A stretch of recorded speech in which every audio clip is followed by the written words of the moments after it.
Well so good morning, good afternoon, good evening to all of you. कैसे हो आप सभी लोग? आई होप आप बहुत अच्छे होंगे और मैं भी बहुत अच्छा हूँ। तो चलिए दोस्तों, for CA CMA and CS final ये हमारा IDT chapter wise chart book revision का पहला सेशन है। मैंने ऑलरेडी सारी जानकारी जो दी है वो लेक्चर 00 में दी है और डिस्क्रिप्शन में प्ले लिस्ट है। ओके, वो प्लेलिस्ट में लेक्चर 00 आप जरूर देखिएगा, उसमें आपको सारी जानकारी मिल जाएगी regarding to our this IDT chapter wise chart book revision से रिलेटेड है। सो दोस्तों, आ, चलिए, आर यू रेडी? तैयार हो?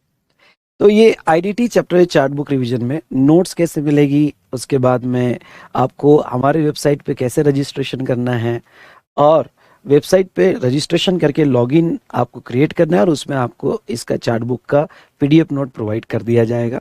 साथ साथ में कस्टम्स का भी वॉल चार्ट का PDF आपको प्रोवाइड कर दिया जाएगा और उसके बेस पे हम कंप्लीट रिवीजन लेने वाले हैं। इसलिए लेक्चर 00 है, आपको जरूर देखना है।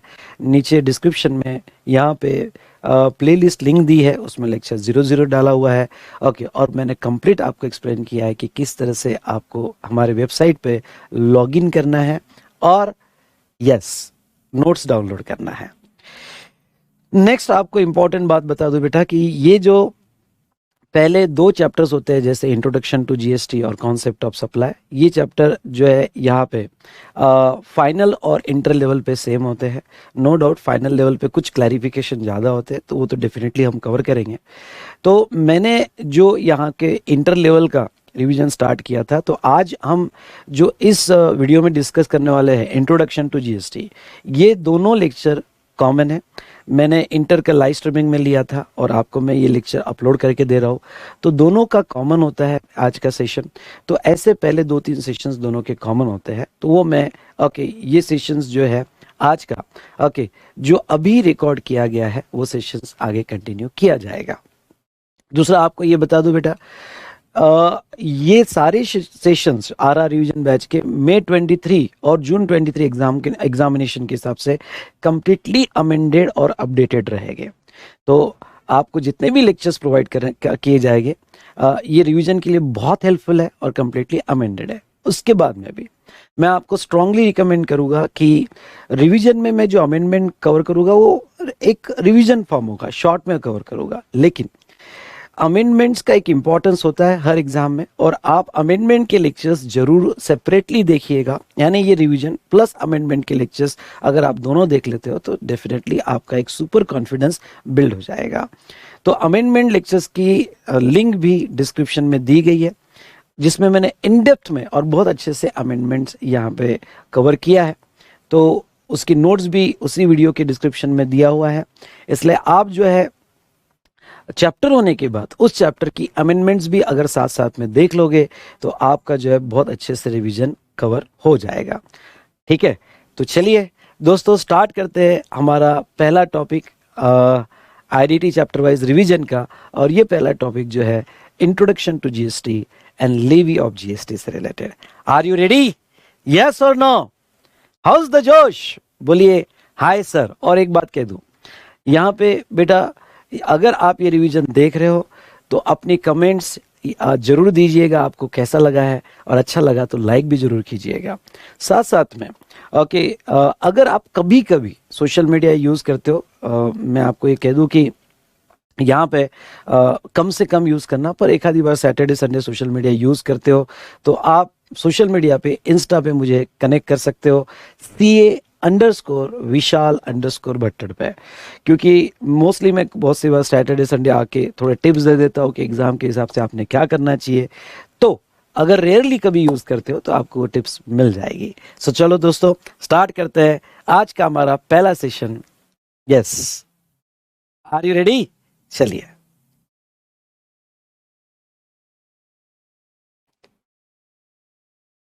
चलिए दोस्तों, आते हैं पहला चार्ट पे। और वो जो हमारा पहला चैप्टर है, charge of GST and concept of supply, ये सॉरी हम जाएंगे बेसिक कॉन्सेप्ट ऑफ GST पे। पहले ये रहा चार्ट आपके सामने, बेसिक कॉन्सेप्ट ऑफ GST। अगर आपका जो पहला चैप्टर है इसमें कुछ इंपॉर्टेंट कॉन्सेप्ट मैं आपसे रिवाइज करवा लेता हूँ। पहला, जीएसटी के टोटल 5 एक्ट है, जैसे आपको पता है CGST, SGST, UTGST, IGST and GST compensation cess, ठीक है।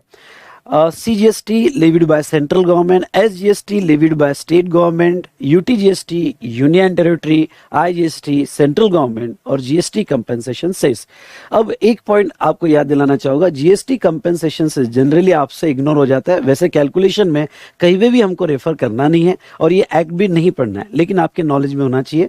यस, ओके, कुछ यहाँ पे प्रीमियम आइटम्स पे और कुछ ऐसे आइटम जो पब्लिकली डोमिनेट करना है, जैसे सिगरेट है, टोबैको है और लग्जरी आइटम जैसे कार वगैरह है, इन आइटम पे एक्स्ट्रा टैक्स लगाया गया है और वो extra tax GST compensation cess act 2017 के थ्रू लगाया गया। इससे जो रेवेन्यू होगा वो रेवेन्यू जीएसटी आने के बाद जो स्टेट को अगर कोई नुकसान हुआ तो उन स्टेट में बांटा जाएगा। ओके, सीजीएसटी जो लगता है वो इंट्रा स्टेट सप्लाई पे लगता है, SGST again intra state supply पे लगता है, यूटीजीएसटी यूनियन टेरिटरी में यहाँ पे इंट्रा स्टेट सप्लाई पे लगता है और आईजीएसटी ओके ये इंटर स्टेट और जीएसटी कंपेंसेशन सेस ये दोनों इंट्रा और इंटर सेस पे लगता है। नाउ बहुत सारे स्टूडेंट यहाँ पे कंफ्यूज हो जाते हैं कि सर ये बताइए कि यहाँ यूटीजीएसटी और एसजीएसटी इनमें क्या फर्क है। ओके, यहाँ पे एसजीएसटी और यूटीजीएसटी ओके और ये सीजीएसटी ओके, यहाँ पे कोई भी आपका ट्रांजैक्शन होता है सप्लाई का, अगर कोई भी ट्रांजैक्शन आपका सप्लाई का होता है और अगर जीएसटी रेट में 18% लेके चलूं तो 50% आपको एसजीएसटी लगता है, ये तो आपको बिल्कुल बहुत बेसिक है, ये पता ही होगा, और 50% आपको 50% सीजीएसटी लगता है और 50% एसजीएसटी लगता है, या यूटीजीएसटी लगता है। अब ये यूटीजीएसटी क्या होता है? ओके, यूनियन टेरिटरी जीएसटी, जैसे स्टेट ऑफ महाराष्ट्र ले लो और दूसरा अंडमान निकोबार ले लो। ओके, अगर महाराष्ट्र में यहाँ पे इंट्रा स्टेट सप्लाई होता है, ध्यान से सुनिएगा, महाराष्ट्र में इंट्रा स्टेट सप्लाई होता है तो ये केस में सीजीएसटी और महाराष्ट्र स्टेट का एसजीएसटी लगेगा 50-50%। लेकिन अंडमान निकोबार जो यूनियन टेरिटरी है, यहाँ अगर इंट्रा स्टेट सप्लाई होता है तो यहाँ पे इंट्रा स्टेट सप्लाई पे अगर इंट्रा होता है तो यहाँ पे सीजीएसटी और एसजीएसटी नहीं लगता है, यहाँ पे यूटीजीएसटी लगता है। ओके, यूजीएसटी यानी इंस्टेड ऑफ एसजीएसटी यहाँ पे यूटीजीएसटी लगता है। ओके, तो सीजीएसटी और यूटीजीएसटी ये केस में लगता है, ध्यान से सुनिएगा। और नो डाउट जब भी इंटरस्टेट होगा from one state to another state, यानी इंटरस्टेट सप्लाई में क्या क्या होता है। ओके, ये आपको बता दूं, इंटरस्टेट सप्लाई में यहाँ पे पहला ओके फ्रॉम वन स्टेट यानी आपका location of supplier and place of supply. Okay, ये एक स्टेट में होगा और प्लेस ऑफ सप्लाई दूसरे स्टेट में होगा तो इंटरस्टेट बोला जाएगा, या स्टेट में होगा ओके और दूसरा यूटी में होगा तो इंटरस्टेट बोला जाएगा, और वाइस वर्सा। या फिर आपका यहाँ पे ध्यान से सुनिएगा, आपका जो है यूटी टू यूटी होगा तो वो इंटरस्टेट बोला जाएगा। सेकंड, आपका इंपोर्ट ट्रांजैक्शन होगा, इंपोर्ट या एक्सपोर्ट ट्रांजैक्शन हो गए तो वो भी इंटरस्टेट बोले जाएंगे, इंपोर्ट और एक्सपोर्ट ट्रांजैक्शन भी इंटरस्टेट बोले जाएंगे। ओके, उसके बाद में थर्ड यहाँ पे जहां तक देखा जाए स्पेशल इकोनॉमिक जोन, ओके ये स्पेशल जोन होते हैं फॉर एक्सपोर्ट। ओके, जो भी यहाँ इन डोमेस्टिक इंडस्ट्री इनको सप्लाई करेगी इंटरस्टेट बोला जाएगा, ये डोमेस्टिक इंडस्ट्री को सप्लाई करेंगे इंटरस्टेट बोला जाएगा, क्योंकि ये जोन ऐसे माने जाते हैं, होते हैं इंडिया में लेकिन ऐसे माने जाते हैं कि जो वो इंडिया के बाहर है।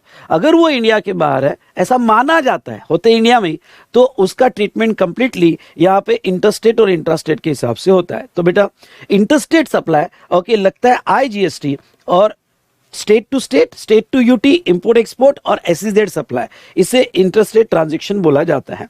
तो चलिए, ये हमने यहाँ पे देखा कि यहाँ आईजीएसटी कब लगता है, आईजीएसटी इंटरस्टेट के केस में लगता है। नेक्स्ट अगर हम यहाँ देखें, ओके नेक्स्ट हम अगर यहाँ पे देखें concept and principle of GST, important.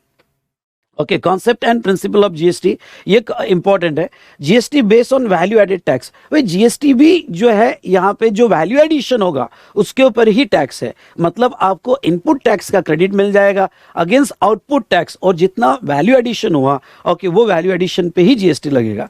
Next ये डेस्टिनेशन बेस्ड टैक्स है। अब डेस्टिनेशन बेस्ड टैक्स है मतलब क्या, जैसे एग्जाम्पल के तौर पर आपको ये बता दूं कि डेस्टिनेशन बेस्ड टैक्स का मतलब यहाँ पे कि दो ट्रांजैक्शन इसमें हो सकते हैं। जैसे इन द स्टेट, ये ले लो स्टेट ऑफ महाराष्ट्र, और महाराष्ट्र में यहाँ पे एक ट्रांजैक्शन हो सकता है, ओके, यहाँ पे सप्लायर टू रिसिपिएंट इंट्रा, और दूसरा ट्रांजैक्शन हो सकता है इंटर, दूसरा ट्रांजैक्शन हो सकता है इंटर मतलब अदर स्टेट में। तो अगर यहाँ पे इंट्रा हुआ तो कौन सा टैक्स लगेगा? सीजीएसटी। दूसरा कौन सा टैक्स लगेगा? एसजीएसटी। तो ये एसजीएसटी का रेवेन्यू किसको जाएगा? तो ये एसजीएसटी का रेवेन्यू यहाँ पे जहां डेस्टिनेशन है, कौन सा डेस्टिनेशन स्टेट है? महाराष्ट्र, तो एसजीएसटी का रेवेन्यू महाराष्ट्र को जाएगा। जब लेकिन इंटरस्टेट होगा तो क्या लगेगा बेटा? आईजीएसटी। तो आईजीएसटी के केस में very very important point, okay, IGST complete full rate से लगता है। जैसे आपका जीएसटी का रेट अगर 18% है तो आईजीएसटी टोटल 18% से लगता है। नाम ही है इंटीग्रेटेड, मतलब सीजीएसटी और एसजीएसटी को इंटीग्रेट किया हुआ टैक्स, ओके, इंटीग्रेटेड जीएसटी। अब देखो ये जो फुल कंप्लीट रेट से लगेगा, मे बी 5%, 12%, 18% या 28%, ओके। तो अगर यहाँ पे सप्लायर गवर्नमेंट को यहाँ 18% का टैक्स दे रहा है, समझ लो गवर्नमेंट को 18% का टैक्स दे रहा है, तो ये 18% में से ओके 50% रेवेन्यू सीजीएसटी रखता है, मतलब सेंटर रखता है।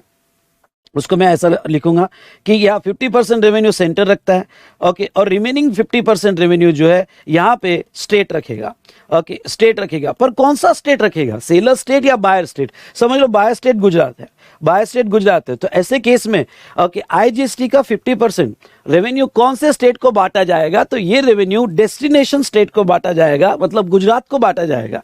आपको पे करते वक्त पूरा दे देना है, ध्यान सुनना, आईजीएसटी आपको पे करते वक्त पूरा गवर्नमेंट को दे देना है, आपको बाइफरगेट नहीं करना है। गवर्नमेंट पैसा लेने के बाद इसको बाइफरगेट करेगी, 50% सेंटर रखेगी और 50% यहाँ पे स्टेट को दिया जाएगा। पर कौन से स्टेट को दिया जाएगा?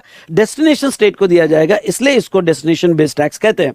ओके, समझा? क्या समझा तो कहो स्वाहा। ओके, मेरे साथ इन्वॉल्व रहो, ये 1.5 घंटा सब कुछ भूल जाओ मेरे साथ, ओके, इतने कंप्लीटली इन्वॉल्व रहना, ओके, कि अगर आपने सीरियसली मुझे सुना तो आपकी पूरी कंप्लीट रिवीजन हो जाएगी, आप सब्जेक्ट से कनेक्ट हो जाओगे बॉस। ओके, चलिए नेक्स्ट।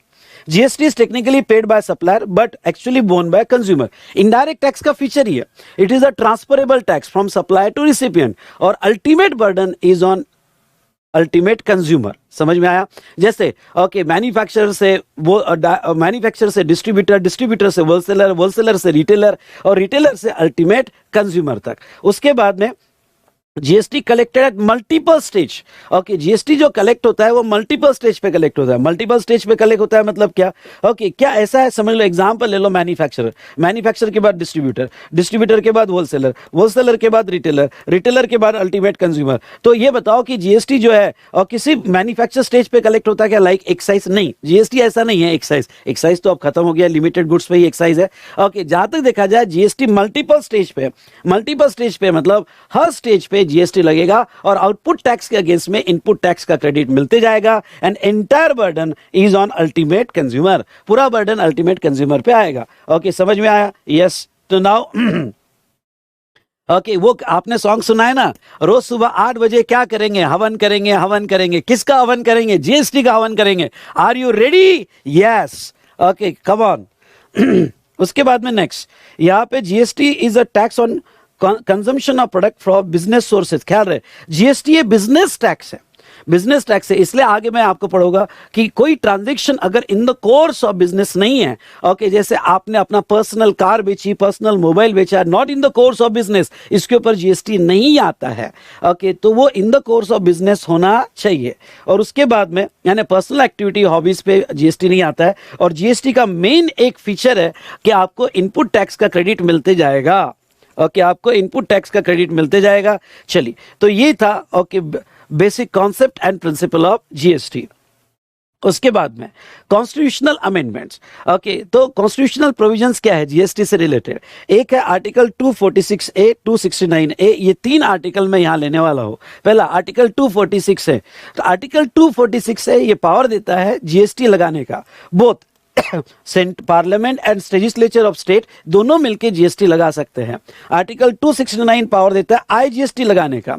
ओके, और आईजीएसटी जो है वो सेंटर लगाएगा और बाद में उसका रेवेन्यू जो है, ओके, आईजीएसटी का जो है यहाँ पे रेवेन्यू बाद में सेंटर और स्टेट अलोकेट करेगी। आर्टिकल 366(12)A में क्या डिफाइन हुआ है? इसमें डिफाइन किया है, any tax on supply of goods और सर्विसेज और both except taxes on supply of alcoholic liquor for human consumption. ये समझ में आया? ओके, तो जीएसटी यानी क्या? जीएसटी मतलब ओके, इंडिया के सारे गुड्स और सर्विसेज पे ये टैक्स लगेगा, लेकिन ये इंपॉर्टेंट पॉइंट है, alcoholic liquor for human consumption होगा तो उसके ऊपर टैक्स नहीं लगेगा। अभी फिलहाल जीएसटी नहीं है, उसके ऊपर बताओ कौन कौन सा टैक्स है, बोलो फटाफट। देखो भाई, अगर आप रिवीजन के लिए बैठे हो तो अच्छी बात है, अगर आप फर्स्ट टाइम बैठ रहे हो तो आपके रिस्क पे बैठना। मैं ये समझ के चल रहा हूं कि आपने पढ़ लिया है या आपने क्लास कर लिया है और आप रिकनेक्ट हो रहे हो पूरे कॉन्सेप्ट से। ऐसा ही है ना? कोई फर्स्ट टाइम तो नहीं कर रहा है ना? चलिए, उसके बाद में benefit of GST. Okay, benefit of GST, creation of unified national market. Second, mitigation of cascading effect. GST completely cascading effect खत्म कर देता है। ओके, पहले तो एक्साइज के क्रेडिट वैट में नहीं मिलते थे, वैट के क्रेडिट एक्साइज में नहीं मिलते थे, लेकिन आज ऐसा नहीं है। आपके आउटपुट पे जीएसटी, आपके इनपुट पे जीएसटी और आपको इनपुट का कंप्लीट यहाँ पे क्रेडिट मिल जाता है। उसके बाद में elimination of multiple taxes and double taxation. Multiple taxes मतलब क्या था? पहले का आपको एक ही ट्रांजेक्शन पे वैट भी देना पड़ता था, सर्विस टैक्स भी देना पड़ता था, कंफ्यूजन था, डबल टैक्सेशन था और स्टेट में बहुत सारे टैक्सेस थे। ओके, वो सब हटा दिए गए, जैसे ये लिस्ट दी गई और ये सब हटा दिए गए और एक सिंगल यूनिफाइड कोड टैक्सेशन का लाया गया और उसका नाम रखा गया GST. Okay, make in India initiative को प्रमोट किया और जीएसटी से डेफिनेटली रेवेन्यू इंक्रीज तो हुआ ही है। उसके बाद में taxes to be subsume in GST. इसके ऊपर कभी कभी क्वेश्चन आ जाता है कि कौन कौन से टैक्सेस जीएसटी में सब्स्यूम हुए हैं, सेंट्रल लेवल पे और स्टेट लेवल पे।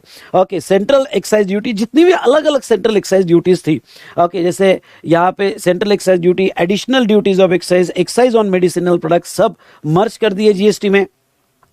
एडिशनल ड्यूटीज ऑफ कस्टम्स मतलब पहले एसडी 31, एसडी 39। ओके, जैसे ये सीवीडी और एसडी के जगह आप एसडी लिख दो, ये एसडी वर्ड ज्यादा बेटर है।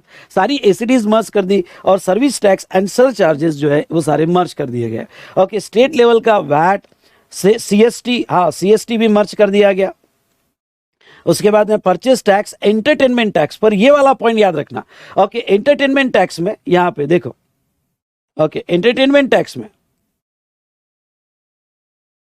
एंटरटेनमेंट टैक्स, ठीक है, ये एंटरटेनमेंट टैक्स में आपको ये बता दूं, ओके, पहले जो था जीएसटी आने के पहले स्टेट गवर्नमेंट भी लगाती थी और लोकल बॉडी भी लगाती थी, लोकल बॉडी भी लगाती थी। ओके, स्टेट गवर्नमेंट का अपना एंटरटेनमेंट टैक्स था, ओके, और लोकल बॉडी का अपना एंटरटेनमेंट टैक्स था। यानी अगर आप मूवी देखने जाओ तो दोनों गवर्नमेंट के टैक्स लगते थे, दोनों एंटरटेनमेंट टैक्स लगते थे और दोनों गवर्नमेंट के यहाँ पे टैक्स लगते थे। अब स्टेट गवर्नमेंट का जो टैक्स था एंटरटेनमेंट टैक्स, वो मर्ज कर दिया है, वो मर्ज कर दिया है, लेकिन लोकल बॉडी का ये मर्ज नहीं किया। मतलब क्या? मतलब जो स्टेट गवर्नमेंट का एंटरटेनमेंट टैक्स है, ओके, ये अब नहीं लगेगा जीएसटी आने के बाद, लेकिन लोकल बॉडी का एंटरटेनमेंट टैक्स लगेगा। सर थोड़ा और इसको इलैबोरेट करो थोड़ा, ठीक है, मैं इलैबोरेट करता हूं। जैसा आप कोई थिएटर में मूवी देखने गए, ओके, आप मूवी देखने जा रहे हो कोई थिएटर में, तो अब आज के केस में जीएसटी आने के बाद समझ लो आपकी टिकट है और टिकट आपकी 500 रुपए की है, तो 500 रुपए पे हो सकता है, जैसे Pune municipal corporation local body इसके ऊपर एंटरटेनमेंट टैक्स लगाती है। ओके, पुणे म्युनिसिपल कॉर्पोरेशन यहाँ पे टैक्स लगा रही है, पीएमसी, और ये एंटरटेनमेंट टैक्स समझ लो यहाँ पे 20 रुपीज लग रहा है। तो ये 20 रुपीज जो है आज भी लगेगा जीएसटी आने के बाद, क्योंकि ये मर्ज नहीं हुआ। और जब इसके ऊपर जीएसटी निकाला जाएगा, मे भी सीजीएसटी, एसजीएसटी और आईजीएसटी, जब जीएसटी निकाला जाएगा समझ लो 18% से, तो ये 18% 520 पे लगेगा, उसमें टैक्स भी ऐड होगा। अगर एक चैप्टर आपको याद होगा और वो चैप्टर है value of supply, section 15(2)(a) के हिसाब से जो भी एक्स्ट्रा टैक्सेस आपको लगते हैं इन एडिशन टू जीएसटी, वो सारे एक्स्ट्रा टैक्सेस जो है जीएसटी निकालने के लिए ऐड किए जाते हैं। तो आज भी आपको जीएसटी तो लगेगा ही लगेगा। ओके, एंटरटेनमेंट टैक्स जो लोकल बॉडी का है वो भी आपको लगेगा। ओके, वो भी आपको लगेगा। तो चलिए, ये जो है हमने ऐड किया entertainment tax by local body. बाद में लग्जरी टैक्स, एंट्री टैक्स या लॉटरी बेटिंग, हाँ ये वाला पॉइंट याद रखना, लॉटरी बेटिंग एंड गैम्बलिंग का टैक्स। लॉटरी बेटिंग गैम्बलिंग भी मर्ज कर दिया जीएसटी में। यानी आज अगर लॉटरी खेली जाएगी, बेटिंग खेला जाएगा या गैम्बलिंग खेला जाएगा तो इसके ऊपर जीएसटी लगेगा बेटा, और सरचार्ज एंड सेस। ओके, ये क्यों मैं आपको ऐसे बढ़ा रहा हूं, लॉटरी बेटिंग एंड गैम्बलिंग? अगर आपको याद होगा, ओके, देखो गवर्नमेंट को लॉटरी बेटिंग और गैम्बलिंग, गवर्नमेंट को इसके ऊपर जीएसटी लगाना है। ओके, क्योंकि वो पुराने सारे टैक्सेस जीएसटी में मर्ज कर दिए, यानी आज कोई भी लॉटरी बेटिंग गैम्बलिंग खेलेगा तो जीएसटी गवर्नमेंट लगाएगी। लेकिन अब जीएसटी लगाने के लिए ओके, मेन बेसिक प्रिंसिपल है आपका गुड्स या फिर सर्विस होनी चाहिए।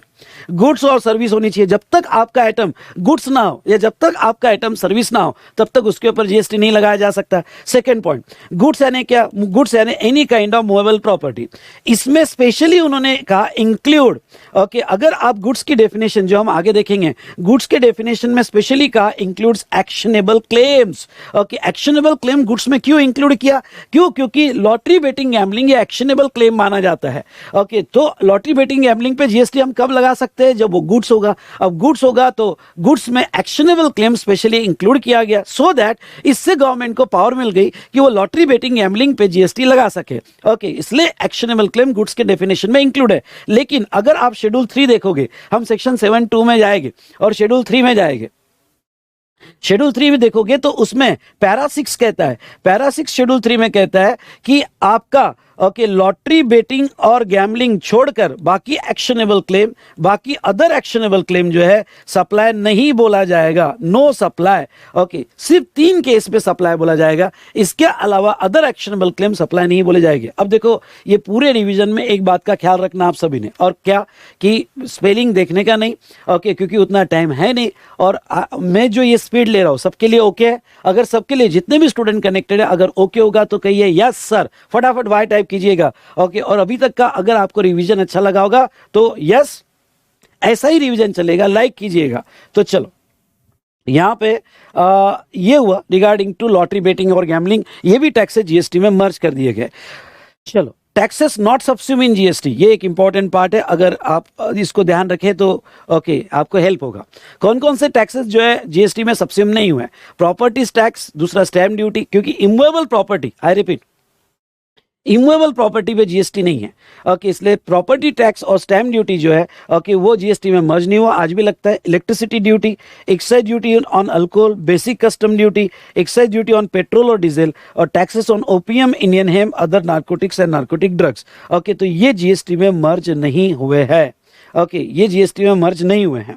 अब देखिए, मैं स्पेशल डिस्कशन लेना चाहूंगा, taxes on opium, Indian hemp, other narcotics drugs and narcotics, और tax on tobacco, tobacco product. Very important for MCQ question, ये इंपॉर्टेंट है फॉर एमसीक्यू क्वेश्चन, ठीक है? देखिए, these are within the purview of GST, underline. ये जो है, जैसे ओपीएम है, इंडियन हेम्प है, नार्कोटिक्स है, चरस, गांजा वगैरह नार्कोटिक्स जो है, ये जीएसटी में आते हैं, एज वेल एज इसके ऊपर स्टेट एक्साइज ड्यूटी भी लगती है। ध्यान से सुनना, इसके ऊपर स्टेट एक्साइज ड्यूटी भी लगती है। ओके, और दूसरा यहां पे पेट्रोलियम प्रोडक्ट, पेट्रोलियम प्रोडक्ट पे अभी जीएसटी नहीं है। पेट्रोलियम प्रोडक्ट की अगर हम बात करें तो पेट्रोलियम प्रोडक्ट पे अभी एक्साइज और वैट है। और टोबैको, टोबैको प्रोडक्ट, थोड़ा यहाँ कंफ्यूजन हो सकता है, इसलिए मैं आपको एक चार्ट बताऊंगा, आपको वो चार्ट का स्क्रीनशॉट लेना है तो ले लेना, वो आपको आसानी होगी ओके, उसको समझने के लिए। पहले समझ लो, okay, tobacco, tobacco product, tobacco, tobacco product होगा, जैसे टोबैको कोई मैन्युफैक्चर कर रहा है या सिगरेट मैन्युफैक्चर कर रहा है, तो वो केस में आज भी सेंट्रल एक्साइज लगता है। कौन सा एक्साइज लगता है? सेंट्रल एक्साइज लगता है, और जीएसटी भी लगता है। तो मैन्युफैक्चरिंग पे एक्साइज है और बाद में जीएसटी भी है। समझ लो, ये मैन्युफैक्चर कर रहा है तो उसके ऊपर एक्साइज भी लगेगा, जीएसटी भी लगेगा। लेकिन आगे जो ट्रेडिंग करेगा, तो ट्रेडिंग के केस में यहां पे एक्साइज नहीं लगेगा, ट्रेडिंग के केस में एक्साइज नहीं लगेगा, ओनली क्या लगेगा बेटा? जीएसटी लगेगा। ये बात समझ रहे हो आप? तो ओनली जीएसटी लगेगा। और ख्याल रहे ओके, ये जो इनपुट का जीएसटी है, वो जीएसटी के अगेंस्ट में उसका क्रेडिट मिल जाएगा, पर एक्साइज का क्रेडिट नहीं मिलेगा। ओके, क्योंकि जीएसटी के अगेंस्ट में जीएसटी के क्रेडिट मिलते हैं। थोड़ा इसको और अच्छे से समझाओ क्या आपको? इसको बहुत अच्छे से समझाओ क्या? देखो, एक चार्ट दे रहा हूं, आपके पास होगा तो ठीक, नहीं तो स्क्रीनशॉट ले लेना। मैं अपने रेगुलर कोर्स से जो है वो चार्ट रेफर करूंगा और वो आपको दे रहा हूं, ठीक है? Just a minute.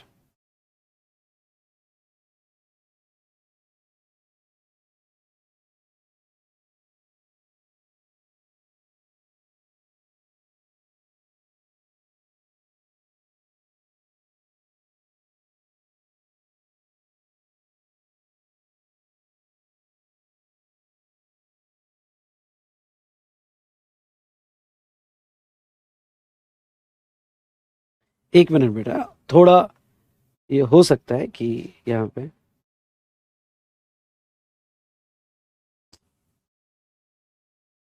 मैंने कॉपी करके रखना चाहिए था, पर ठीक है, कल सब रेडी करके रखता हूँ।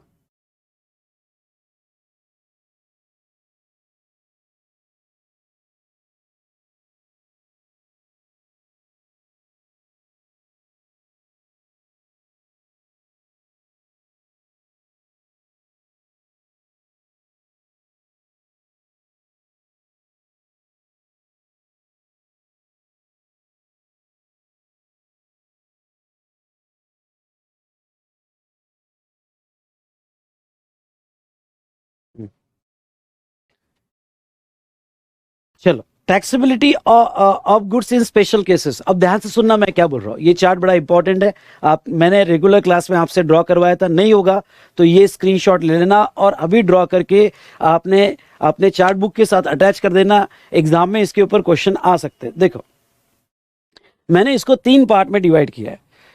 ऐसे गुड्स जो totally out of levy of GST है, जिसके ऊपर जीएसटी लगेगा ही नहीं, चाहे कुछ भी हो जाए।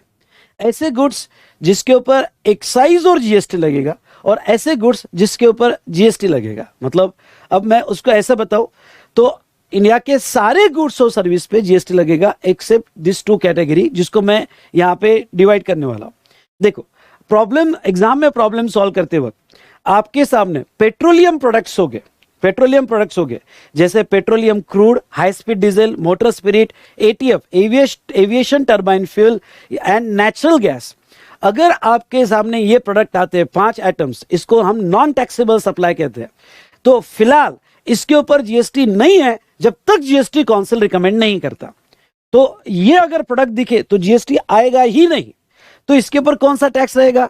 तो इसके ऊपर मैन्युफैक्चर पे सेंट्रल एक्साइज ड्यूटी रहेगी, और अगर ये प्रोडक्ट सेल होता है तो वैट या सीएसटी रहेगा, वैट या सीएसटी रहेगा। Clear? Next, second, alcoholic liquor for human consumption. अगर alcoholic liquor for human consumption है तो इसके ऊपर जीएसटी नहीं आएगा जब तक कॉन्स्टिट्यूशनल अमेंडमेंट ना हो। ये भी प्रोडक्ट नॉन टैक्सेबल सप्लाई है। इसके ऊपर कौन सा टैक्स लगेगा? मैन्युफैक्चर पे स्टेट एक्साइज है, ख्याल रहे, ये प्रोडक्ट पे सेंट्रल एक्साइज है, ये प्रोडक्ट पे मैन्युफैक्चर पे स्टेट एक्साइज है, प्लस वैट और सीएसटी है। तो ये 2 ऐसी कैटेगरी है कि जिसके ऊपर कभी अभी फिलहाल जीएसटी नहीं है। और जहां तक देखा जाए तो इसके ऊपर जो यहाँ पे टैक्सेस लगेंगे, सेंट्रल एक्साइज या स्टेट एक्साइज, और वैट और सीएसटी लगेंगे उनके सेल पे। लेकिन अब 2 ऐसी कैटेगरी है जिसके ऊपर एक्साइज भी है और जीएसटी भी है। सर कौन से 2 ऐसी कैटेगरी है जिसके ऊपर एक्साइज और जीएसटी है? तो एक है टोबैको और टोबैको प्रोडक्ट। अगर कोई टोबैको या टोबैको से बना हुआ प्रोडक्ट होगा तो उसके ऊपर सेंट्रल एक्साइज भी लगेगा, सेंट्रल एक्साइज भी लगेगा, प्लस उसके सेल या सप्लाई पे जीएसटी लगेगा। इसके ऊपर वैट और सीएसटी नहीं है, वैट और सीएसटी नहीं है।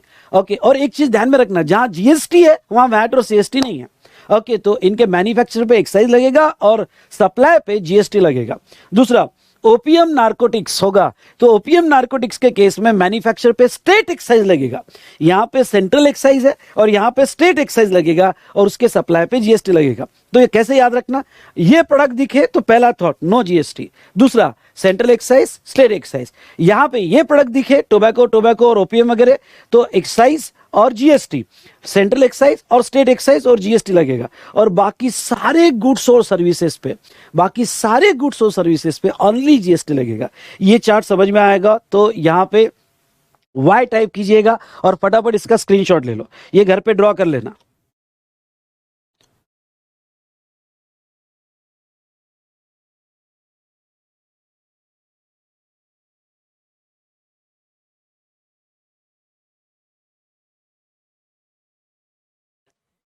डन?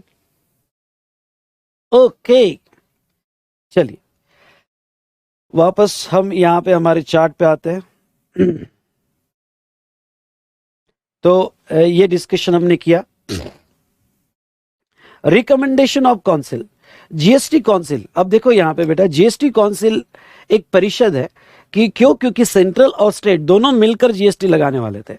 तो सेंट्रल और स्टेट जो है दोनों मिलकर अगर जीएसटी लगा रहे हैं, ठीक है, तो इनमें एक यहाँ पे काउंसिल बनाया गया कि सेंट्रल और स्टेट साथ में बैठ के जीएसटी की पॉलिसी जो डिसाइड करेंगे और उसके बेस पर जीएसटी लॉ में अमेंडमेंट करेंगे। तो जीएसटी काउंसिल के पास बहुत बड़ी पावर देके रखी है, यानी जीएसटी में जो भी चेंजेस हो गए वो on recommendation of GST council हो गए। तो जीएसटी काउंसिल कौन कौन सी बातों पे रिकमेंडेशन देता है, ओके, वो यहाँ पे लिस्ट दी गई है। और एक बात आपको बताना चाहूंगा, जब तक जीएसटी काउंसिल रिकमेंडेशन नहीं देगा जीएसटी का पत्ता भी नहीं हिलेगा। तो कौन कौन से बातों पे रिकमेंडेशन दे सकता है, ये थ्योरी क्वेश्चन एग्जाम में पूछा जा सकता है। Now taxes to be subsume in GST, कौन कौन से टैक्सेस को जीएसटी में लाना है, एग्जम्पशन इन जीएसटी, कौन कौन से गुड्स और सर्विस पे एग्जम्पशन देना है, model of GST law, GST act कैसे बनेगा, उसकी लेवी, अपोर्शनमेंट, इंटरस्टेट ट्रेड और कॉमर्स पर जीएसटी कौन लगाएगा, कैसे अपोर्शन करेगा, थ्रेशोल्ड लिमिट ऑफ टर्नओवर, जैसे मैं आपको पढ़ा होगा कि जीएसटी में 3 थ्रेशोल्ड लिमिट है for registration, 10 lakh, 20 lakh and 40 lakh, 3 threshold limit है। उसके बाद में rate of GST and other special rate, उसके बाद में special provision in respect of special category of state. Now अगर आपको याद होगा थोड़ा बहुत तो आपका special category of state, okay, अब मैंने आपको बताया था 3 मनी वाला नाग, याद आया कि आपको 3 मनी वाला नाग मुझे दिखा, ओके, यानी त्रिपुरा, मणिपुर, ओके, त्रिपुरा, मणिपुर, ओके, नाग, नाग मतलब नागालैंड, ओके, नागालैंड, और मुझे मिजोरम, ओके, मिजोरम, यहाँ पे 3 मनी वाला नाग मुझे दिखा, यहाँ पे थ्रेशोल्ड सिर्फ 10 लाख है।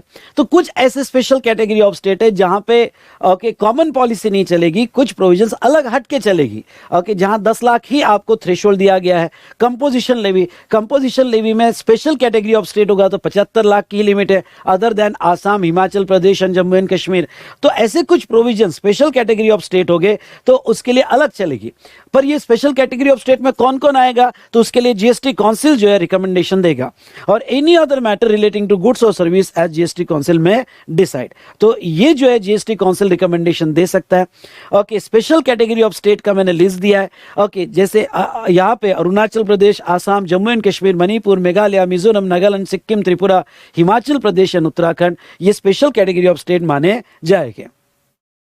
Okay, Jammu and Kashmir now, okay, अब देखो Jammu and Kashmir is partly UT, हाँ, यूटी भी स्टेट लेजिस्लेचर, लेकिन ओके वो स्टेट माना जाता है और वो स्पेशल कैटेगरी ऑफ स्टेट माना जाता है। उसके बाद में manner of utilization of ITC in GST, okay, तो जीएसटी का यूटिलाइजेशन, आईटीसी क्रेडिट कैसे यूज होगा, देखो मेरे साथ यहाँ पे, ओके, आपको केयरफुली ध्यान देना है। देखो वो क्या कहते हैं ना, देखो यहाँ पे आईजीएसटी, आईजीएसटी का क्रेडिट, अगर आपके इनवर्ट सप्लाई में आईजीएसटी होगा तो आईजीएसटी का क्रेडिट पहले आप आपके आउटपुट के आईजीएसटी में यूज करोगे।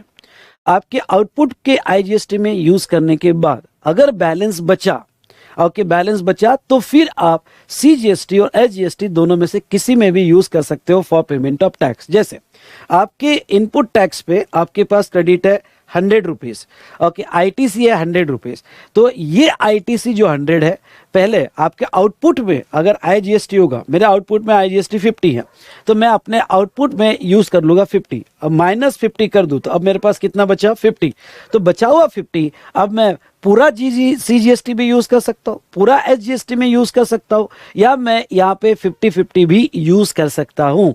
सुनिए, यहाँ पे मैं 50-50 भी यूज कर सकता हूँ, मेरी मर्जी। तो यहाँ पे सारे स्टूडेंट के आंसर बदल सकते हैं, ओके, कोई हो सकता है पूरा सीजीएसटी में यूज कर ले, हो सकता है ये बचा हुआ 50 आईजीएसटी पूरा एसजीएसटी में यूज कर ले, ओके। नेक्स्ट, यहाँ पे लॉ ये कहता है कि आईजीएसटी का क्रेडिट कंप्लीट होने के बाद आप स्टार्ट करोगे सीजीएसटी और एसजीएसटी का यूटिलाइजेशन। वेरी इंपॉर्टेंट, जब तक आईजीएसटी का क्रेडिट आप कंप्लीटली यूज नहीं करते हो तब तक आप सीजीएसटी और एसजीएसटी का यूटिलाइजेशन स्टार्ट नहीं कर सकते, ठीक है। नाउ अब देखो सीजीएसटी, सीजीएसटी का क्रेडिट आप सीजीएसटी में यूज करोगे बाद में आईजीएसटी में, और एसजीएसटी का क्रेडिट आप एसजीएसटी में यूज करोगे बाद में आईजीएसटी में। Same principle you can apply for UTGST. अगर यूटीजीएसटी होगा तो यूटीजीएसटी का क्रेडिट यूटीजीएसटी के अगेंस्ट में और बाद में आईजीएसटी के अगेंस्ट में, okay. Next very important point, और वो ये है कि आप क्रॉस क्रेडिट ऑफ सीजीएसटी और एसजीएसटी यूज नहीं कर सकते। मतलब आप सीजीएसटी का क्रेडिट एसजीएसटी में नहीं और एसजीएसटी का क्रेडिट सीजीएसटी में नहीं। चलो इसको थोड़ा और अच्छे से एक्सप्लेन करूं क्या, चलो फटाफट यहां पे देखो। आपका इनपुट टैक्स यानी आपका परचेस, और आपका आउटपुट टैक्स, ठीक है।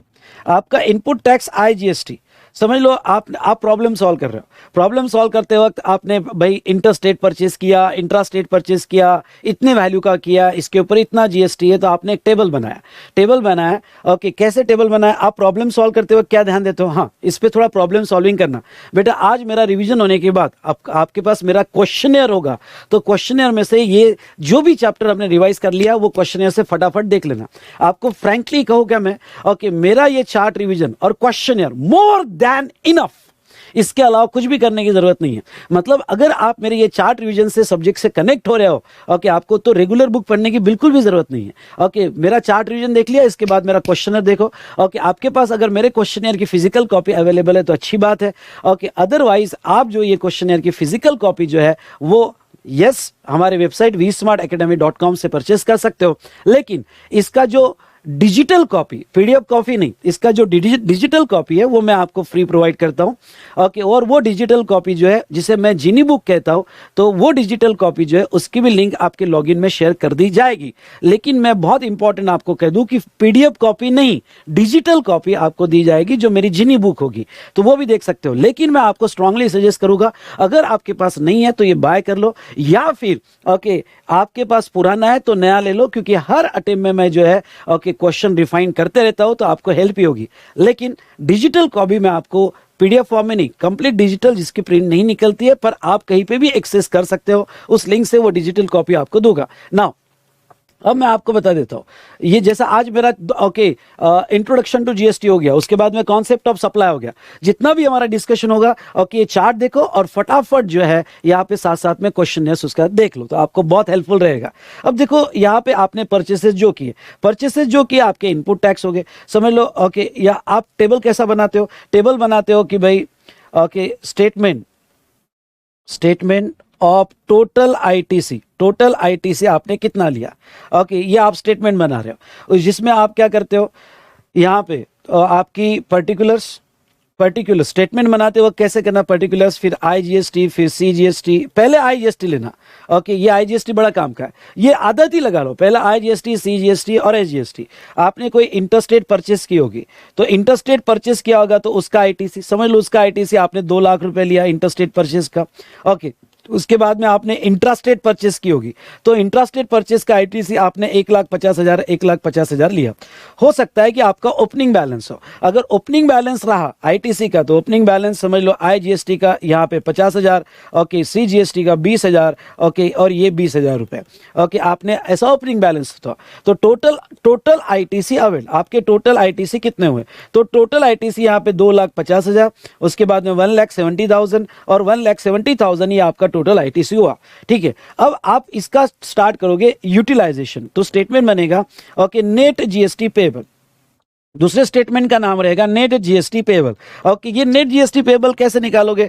तो अब ये जो है आपका आएगा पर्टिकुलर्स, ओके, ये पर्टिकुलर्स, उसके बाद में पहला कॉलम ऑलवेज याद रखना आईजीएसटी का क्यों मैं आपको बताऊंगा, दूसरा सीजीएसटी और तीसरा एसजीएसटी, ओके, या यूटीजीएसटी होगा तो यूटीजीएसटी। ओके, अब इसमें आउटपुट टैक्स, आपका आउटपुट टैक्स कितना, पहले लिखो आउटपुट टैक्स, समझ लो आपके आउटवर्ड पे जो आपको टैक्स पे करना है, आउटपुट टैक्स समझ लो। यहाँ पे आईजीएसटी जो है वो आईजीएसटी पेबल है और वो 2 लाख रुपए ही पेबल है, आउटपुट टैक्स 2 लाख रुपए पेबल है। ओके, सीजीएसटी आपका यहाँ पे ओके 2,10,000 पेबल है, एसजीएसटी 2,10,000 पेबल है। ओके, ये एग्जांपल ले लो।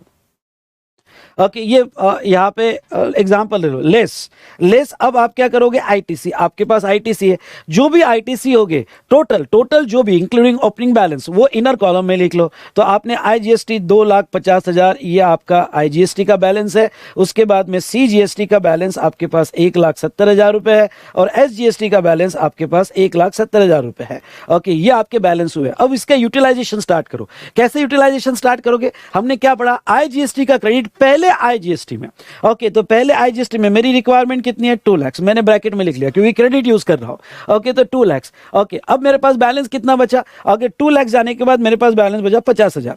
अब वो क्या कहते हैं कि हाँ सबसे पहले आप आईजीएसटी का ही क्रेडिट यूज करोगे, और आईजीएसटी में इसलिए दोनों साइड आपको, इधर भी आईजीएसटी और इधर भी आईजीएसटी, दोनों साइड आईजीएसटी लिखो, सो दैट आपकी कभी गलती नहीं होगी। नहीं तो स्टूडेंट क्या मिस्टेक करते हैं, स्टूडेंट ये मिस्टेक करते हैं कि पहले सीजीएसटी लिखेंगे, एसजीएसटी लिखेंगे, थर्ड आईजीएसटी लिखेंगे, और फिर वो कंफ्यूज हो जाते हैं कि भाई वो लास्ट कॉलम में यूज करो। ऐसा मत करो। ओके, ये आदत ही लगा दो कि इधर भी आईजीएसटी, इधर भी आईजीएसटी, और आपके दिमाग में आईजीएसटी ही पहले आना चाहिए, क्योंकि लॉ कहता है पहले आईजीएसटी यूज करो। ओके सर, मुझे अगर पहले सीजीएसटी यूज करना है, नहीं, फर्स्ट आईजीएसटी यूज करो। तो आईजीएसटी का क्रेडिट किसके अगेंस्ट में, आईजीएसटी में 50,000 बचे।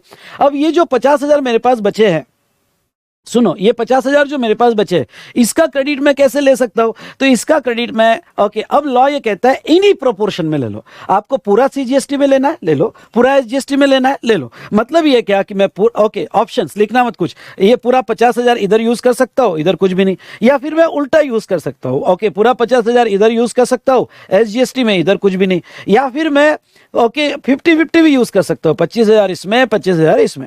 ओके, ऐसा भी यूज कर सकता हूं, या कोई भी रेशियो में, 50-50 नहीं, 10-80, जो भी रेशियो में आपको यूज करना है कर सकते हो। लेकिन ओके, जनरली यहां स्टूडेंट के आंसर बदल जाएंगे, क्योंकि यहां लॉ ओपन रख रहा है, तो आपके आंसर बदल जाते हैं, और यह एग्जामिनर नो डाउट, और जो भी आप आंसर लिखोगे वो कंसीडर करेगा। बस इतना इंपॉर्टेंट है कि एनी प्रोपोर्शन में आप यूज कर सकते हो। समझ लो मैं 50-50 यूज कर रहा हूं, 25 इसमें, 25 में इसमें। अब एक सवाल अपने आप से पूछो, क्या आईजीएसटी एग्जॉस्ट हो गया? पूछो अपने आप से, आईजीएसटी एग्जॉस्ट हो गया? हाँ, एग्जॉस्ट हो गया। ओके, अगर आंसर आता है हाँ एग्जॉस्ट हो गया, पूरा खत्म हो गया, तो फिर अब जाओ आप सीजीएसटी की तरफ। ओके, तो आप कोई भी प्रोपोर्शन में यूज कर सकते हो। आप 20-80 यूज करो, आप 10-90 यूज करो, 50-50 यूज करो, 100-100 यूज कर लो, आप कोई भी प्रोपोर्शन में यूज कर सकते हो। अब पूरा आईजीएसटी एग्जॉस्ट हो गया। पूरा आईजीएसटी एग्जॉस्ट होने के बाद अब आप चालू करोगे, क्या चालू करोगे आप यहाँ पे, सीजीएसटी। ओके, सीजीएसटी का क्रेडिट पहले किसमें, सीजीएसटी में। ओके, सीजीएसटी में, सीजीएसटी का क्रेडिट सीजीएसटी में मिलेगा। तो कितना, 1,70,000 की रिक्वायरमेंट है। यस बेटा, रिक्वायरमेंट है पूरा मेरे को। ओके, पूरा लगेगा, क्योंकि 210 है, उसमें से 25 ही मिले हैं। ओके, तो पूरा मैं इधर यूज कर लूंगा 170। ओके, फिर सीजीएसटी का क्रेडिट सीजीएसटी में, बाद में आईजीएसटी में, पर आईजीएसटी में रिक्वायरमेंट नहीं है क्योंकि पूरा हो गया है। ओके, रिक्वायरमेंट नहीं है तो डैश। और क्या सीजीएसटी का क्रेडिट मैं एसजीएसटी में यूज कर सकता हूं क्या? नहीं, नहीं यूज कर सकता। एसजीएसटी का क्रेडिट एसजीएसटी में यूज होगा। ओके, सीजीएसटी में यूज नहीं होगा, आईजीएसटी में होता है, पर बैलेंस की जरूरत ही नहीं है। तो नेट जीएसटी पेबल, तो नेट जीएसटी पेबल आपका कितना आया? ओके, तो यहाँ पे आईजीएसटी नील आया। ओके, और ये कितना, 170 + 25, 195, पेबल कितना है, 210, मतलब 15,000 आपका ये आया, और 15,000 ये आया। ओके, ये समझा क्या? समझा होगा तो जोर से लाइक करो, और ओके कहो यहाँ पे यस सर, वाई वाई, फटाफट ओके वाई वाई टाइप करो। या सर समझ में आ गया हमको बहुत अच्छे से। ओके, चलिए, तो ये यूटिलाइजेशन कॉन्सेप्ट हमारा खत्म हुआ। Next, body of GST law, ये तो ठीक है, कौन कौन से एक्ट है, कौन से रूल्स है, नोटिफिकेशंस क्या है, कोई इतना इंपॉर्टेंट नहीं। और जीएसटी कंपेंसेशन से जो है, ओके, यहाँ पे दिया गया है। तो ये कुछ इंपॉर्टेंट कॉन्सेप्ट मैंने रिवाइज कर लिए। साथ साथ में अगर आप क्वेश्चनर आज के आज कंप्लीट करोगे तो बहुत अच्छे से आपका कंप्लीट हो जाएगा। ओके, मैं आपको सच में कहता हूं, चार्ट और क्वेश्चनर इनफ। चार्ट आपको सब्जेक्ट से कनेक्ट कर देगा, आपके पास टाइम नहीं होगा तो सब्जेक्ट से मेरा रिवीजन ये कनेक्ट कर देगा, और questioner every facet of that concept cover कर लेगा।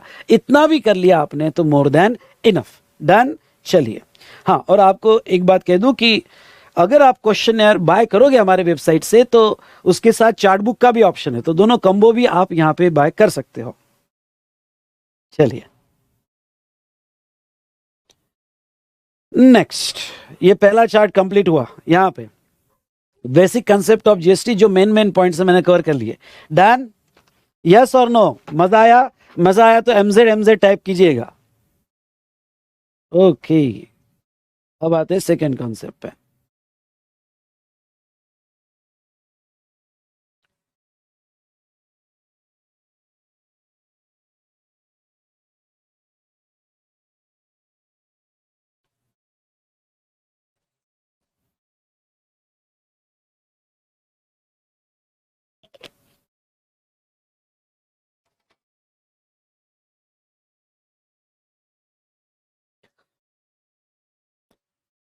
चलिए,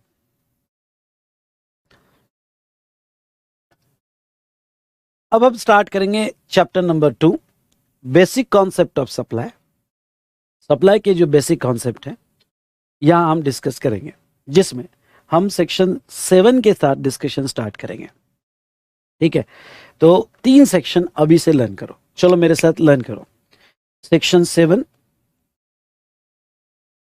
supply, section 8 composite and mix supply, section 9 charging section. तो ये supply, composite and mix supply ये चार्ट में हम देखने वाले हैं, और section 9 charging section, section 9 charging section. ठीक है, अब देखो यहां पे सेक्शन चार्जिंग सेक्शन जो है, सेक्शन 9(1) ये 3 पार्ट में डिवाइड होता है। सेक्शन 9(1) 3 पार्ट में डिवाइड होता है। पहला लेवी की लायबिलिटी आपकी किसके ऊपर आएगी, तो लेवी क्या है। उसके बाद में सेकंड पार्ट कलेक्शन कैसे होगा, अगर आपके ऊपर जीएसटी आता है तो फिर कलेक्शन कैसे किया जाएगा।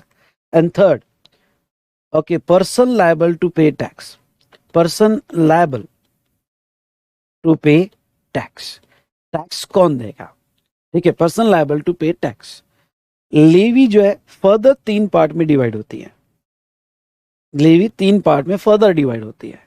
एक है चार्ज, चार्ज किसके ऊपर है, अगर लेवी हो जाती है तो वैल्यू क्या होगी और रेट क्या होगा। ओके यस, कि चार्ज किसके ऊपर आएगा, फिर अगर चार्ज आता है तो कितने वैल्यू पे टैक्स लगाया जाएगा, क्या रेट से कैलकुलेट होगा, फिर उसका कलेक्शन कैसे होगा, और टैक्स देने वाला कौन होगा। ये पूरा स्ट्रक्चर सामने आता है। चार्ज जो है यहां पे, ओके, अब ये चार्ज जो है वो है इंटरस्टेट।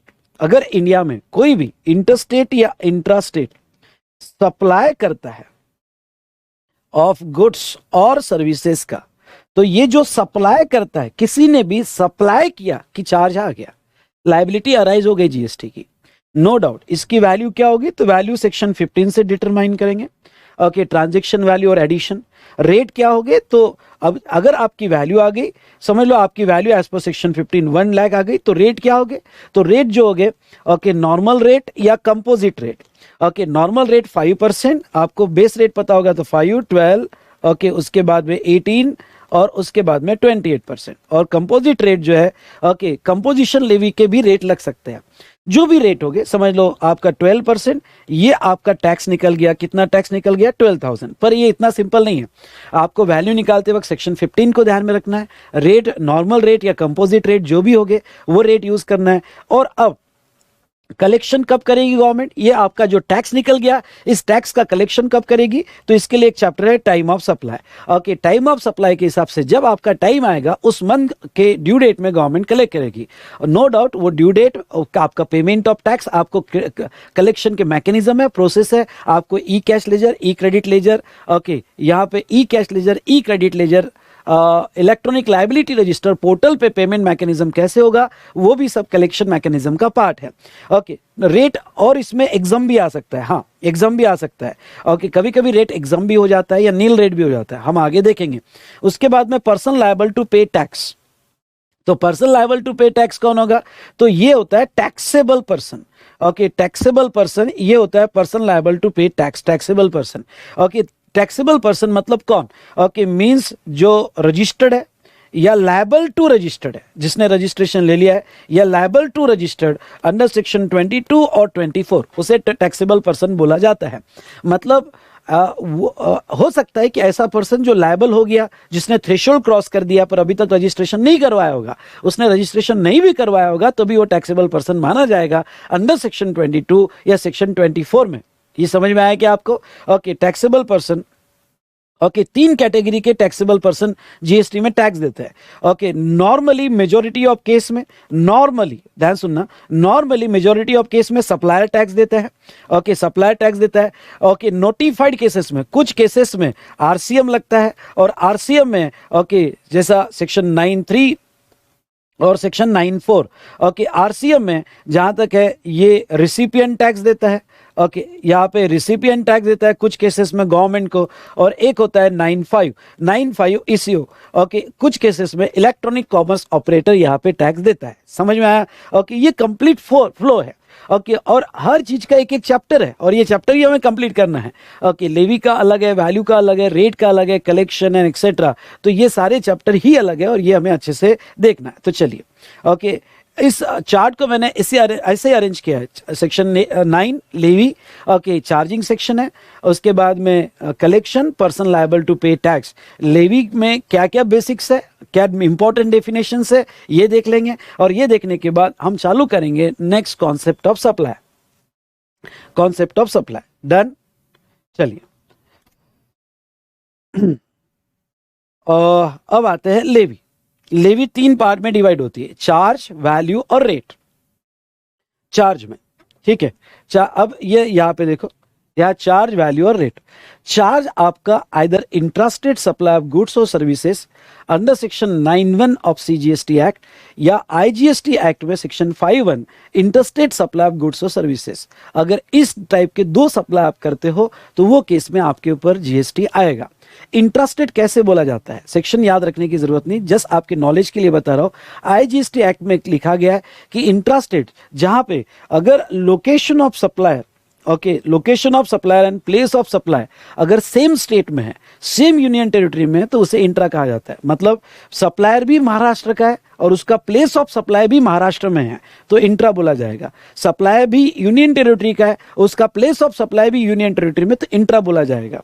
इंटरस्टेट कब बोला जाएगा, इंटरस्टेट बोला जाएगा जब लोकेशन ऑफ सप्लायर महाराष्ट्र में है और वो जहां सप्लाई कर रहा है, place of supply okay other state में है या अलग यूनियन टेरिटरी में है या स्टेट एंड यूटी में है, तो उसे इंटरस्टेट बोला जाएगा। साथ साथ में इंटरस्टेट ऑल्सो कवर्ड, ओके, यहाँ पे import export transaction and supply to SEZ और सप्लाई फ्रॉम एसईजेड, ओके, ये भी उसमें कवर होता है। नाउ आपको एक बात का पूरा ख्याल रखना है, ओके, कौन सा ऐसा गुड्स है जिसके ऊपर जीएसटी की बिल्कुल भी लेवी नहीं है। अगर आपने वो चार्ट देखा होगा तो alcoholic liquor for human consumption, ध्यान सुनना, alcoholic liquor for human consumption ये ऐसा गुड्स है जिसके ऊपर जीएसटी बिल्कुल भी नहीं लगता है, उसके ऊपर स्टेट एक्साइज लगती है as well as, okay, state excise लगती है और वैट और सीएसटी लगता है।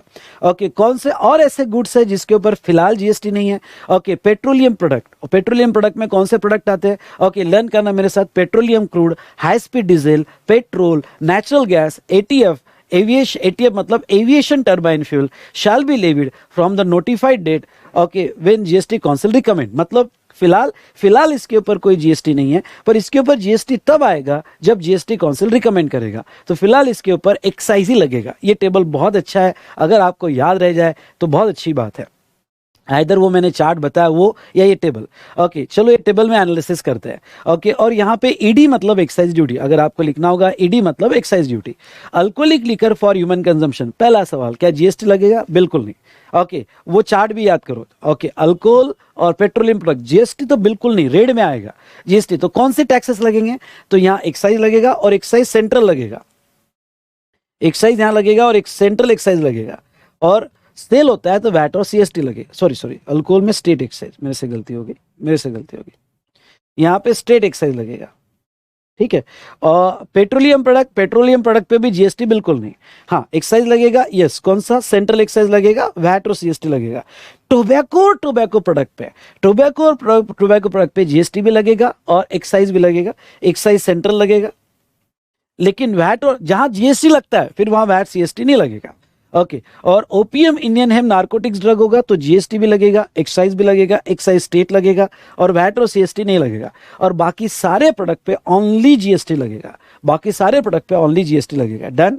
तो चलिए नेक्स्ट बेटा यहां देखते हैं इंडिया का डेफिनेशन।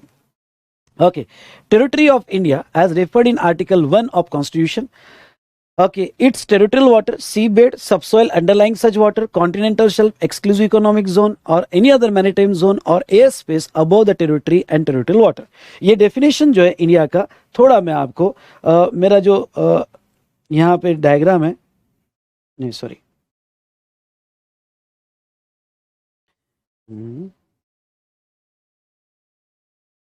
हाँ ये डायग्राम से बताऊंगा। देखो, जैसे इंडिया के डेफिनेशन में वो क्या कहते हैं, टेरिटरी ऑफ इंडिया जो हमारी लैंड मास की टेरिटरी है, ओके, ये इंडिया मानी जाएगी। प्लस, ओके, मतलब हम 3 पार्ट में देखते हैं, जमीन, पानी और आसमान।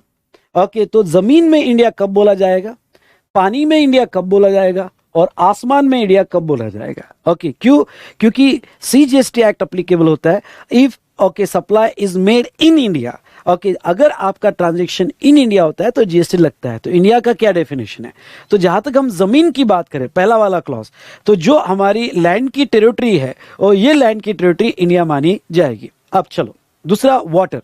वाटर में वो कहते हैं, डेफिनेशन देखना, वाटर में वो कहते हैं its territorial water. Territorial water मतलब 12 नॉटिकल माइल्स, और 1 nautical miles equals to 1.85 kilometres approximately. तो 12 nautical miles territorial water cover होगा, और वो टेरिटोरियल वाटर के नीचे का, यानी यहां तक के बस यहां तक के नीचे का सीबेड और सबसॉइल कवर होगा।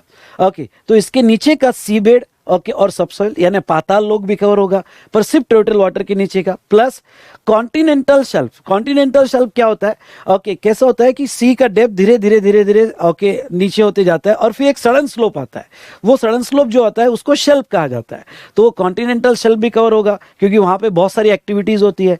प्लस टेरिटोरियल वाटर के बाहर, वैसे तो इंडिया सिर्फ टेरिटोरियल वाटर तक ही रहेगा, पर इसके बाहर ओके कुछ स्पेसिफाइड जोन होते हैं, जैसे एक्सक्लूसिव इकोनॉमिक जोन कहा जाता है, पूरा नहीं। ओके, 200 नॉटिकल माइल्स तक कुछ जोन होते हैं। भाई ये जोन इंडिया का रहेगा, यहां कोई भी ऑयल मिलेगा तो इंडिया का रहेगा। तो वो जो एक्सक्लूसिव कुछ स्पेसिफाइड जोन होते हैं, वो जोन अगर इंडियन गवर्नमेंट ने नोटिफाई किए होंगे तो वो भी इंडिया का पार्ट माना जाएगा। या मैरिटाइम जोन होते हैं, वो भी इंडिया का पार्ट माना जाता है। तो ये तो हुआ वाटर का। एक बार फिर से, वाटर में क्या क्या कवर करेंगे? टेरिटोरियल वाटर तक, पहला बेस टेरिटोरियल वाटर, उसके नीचे का सीबेड सबसॉइल, और आगे एक शेल्फ मिलता है, एक सडन स्लोप आता है और सी फ्लैट हो जाता है। वो उत्तासा स्लोप जो सडन होता है वो shelf, plus okay territorial water के बाहर जो एक्सक्लूसिव इकोनॉमिक जोन होते हैं या मैरिटाइम जोन होते हैं, वो इंडिया का पार्ट माना जाएगा। उसके बाद में एयर स्पेस, यानी हवा में कितना पार्ट इंडिया का माना जाएगा? जो लैंड के ऊपर का अबो टेरिटरी होगा, एयर स्पेस, वो इंडिया माना जाएगा, और टेरिटोरियल वाटर के ऊपर का जो होगा वो भी इंडिया में माना जाएगा। तो चलिए, ये हमने रिवाइज कर लिया। यहां पे वापस आते हैं हमारे चार्ट पे। तो इंडिया का डेफिनेशन हमने देख लिया। उसके बाद में union territory. Okay, union territory में यहां पे ध्यान रखिएगा, Andaman Nicobar island, Lakshadweep, Daman Diu, Dadra Nagar Haveli, Ladakh, Chandigarh, other territory, ये यूनियन टेरिटरी मानी जाएगी। लेकिन यहां पे अगर एक इंपॉर्टेंट नोट लिखा जाए तो आप लिख दो, कौन सा? 3 ऐसे यूटी है ओके जो स्टेट माने जाएंगे इन GST law. Okay, 3 UTs. Okay, 3 UTs. Okay, कौन सा? दिल्ली, यहां पे okay 3 UTs, Delhi. Second, Puducherry, Puducherry यानी आप पौंडीचेरी कह सकते हो, लेकिन पुडुचेरी। और यहां पे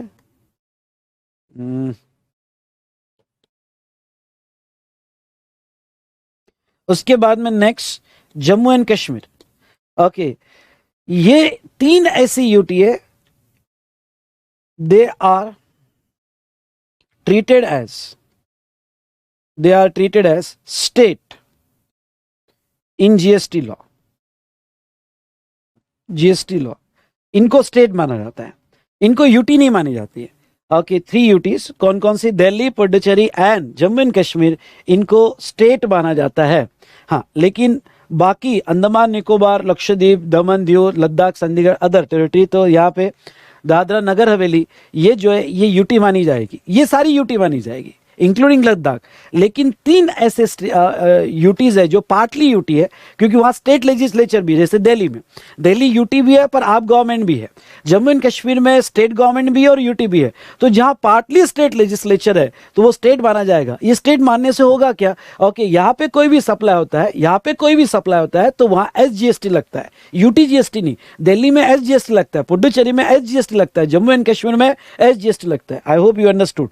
यानी वहां का ये जो रेवेन्यू है, वहां जो स्टेट है, जैसे दिल्ली का SGST का रेवेन्यू आप गवर्नमेंट के पास है, क्योंकि स्टेट गवर्नमेंट के पास है। समझ में आया? तो ये तो कुछ बेसिक कॉन्सेप्ट थे हमने यहाँ पे देखे, कुछ बेसिक डेफिनेशन थी हमने यहाँ पे देखी। वैल्यूएशन सेक्शन 15 से होगा। रेट अलग अलग टाइप के रेट्स मैंने दिए। ओके, नेक्स्ट बेटा यहाँ पे collection in such a manner as prescribe, मतलब हम टाइम ऑफ सप्लाई देखेंगे। और person liable to pay tax, person liable to pay tax में टैक्सेबल पर्सन रहेगा, और ये टैक्सेबल पर्सन में means a person who is registered और liable to register under section 22 and section 24। Okay, वो taxable person कहा जाएगा। 3 टाइप के चार्ज आएंगे, फॉरवर्ड चार्ज जहां नॉर्मली ये फॉरवर्ड चार्ज जहां पे नॉर्मली टैक्सेबल पर्सन लिख दो, सप्लायर, यहाँ पे नॉर्मली सप्लायर टैक्स देगा। उसके बाद में रिवर्स चार्ज रिसिपिएंट देगा, और ई कॉमर्स ऑपरेटर ये टैक्स देगा। चलो, यहाँ पे हमने ये कॉन्सेप्ट को देखा। नेक्स्ट हम देखते हैं पर्सन। पर्सन की डेफिनेशन, कुछ इंपॉर्टेंट डेफिनेशंस देख लेते हैं, और ये इंपॉर्टेंट डेफिनेशंस के बाद यहाँ पे हम हमारा सप्लाई का कॉन्सेप्ट स्टार्ट करेंगे। पर्सन की डेफिनेशन क्या है?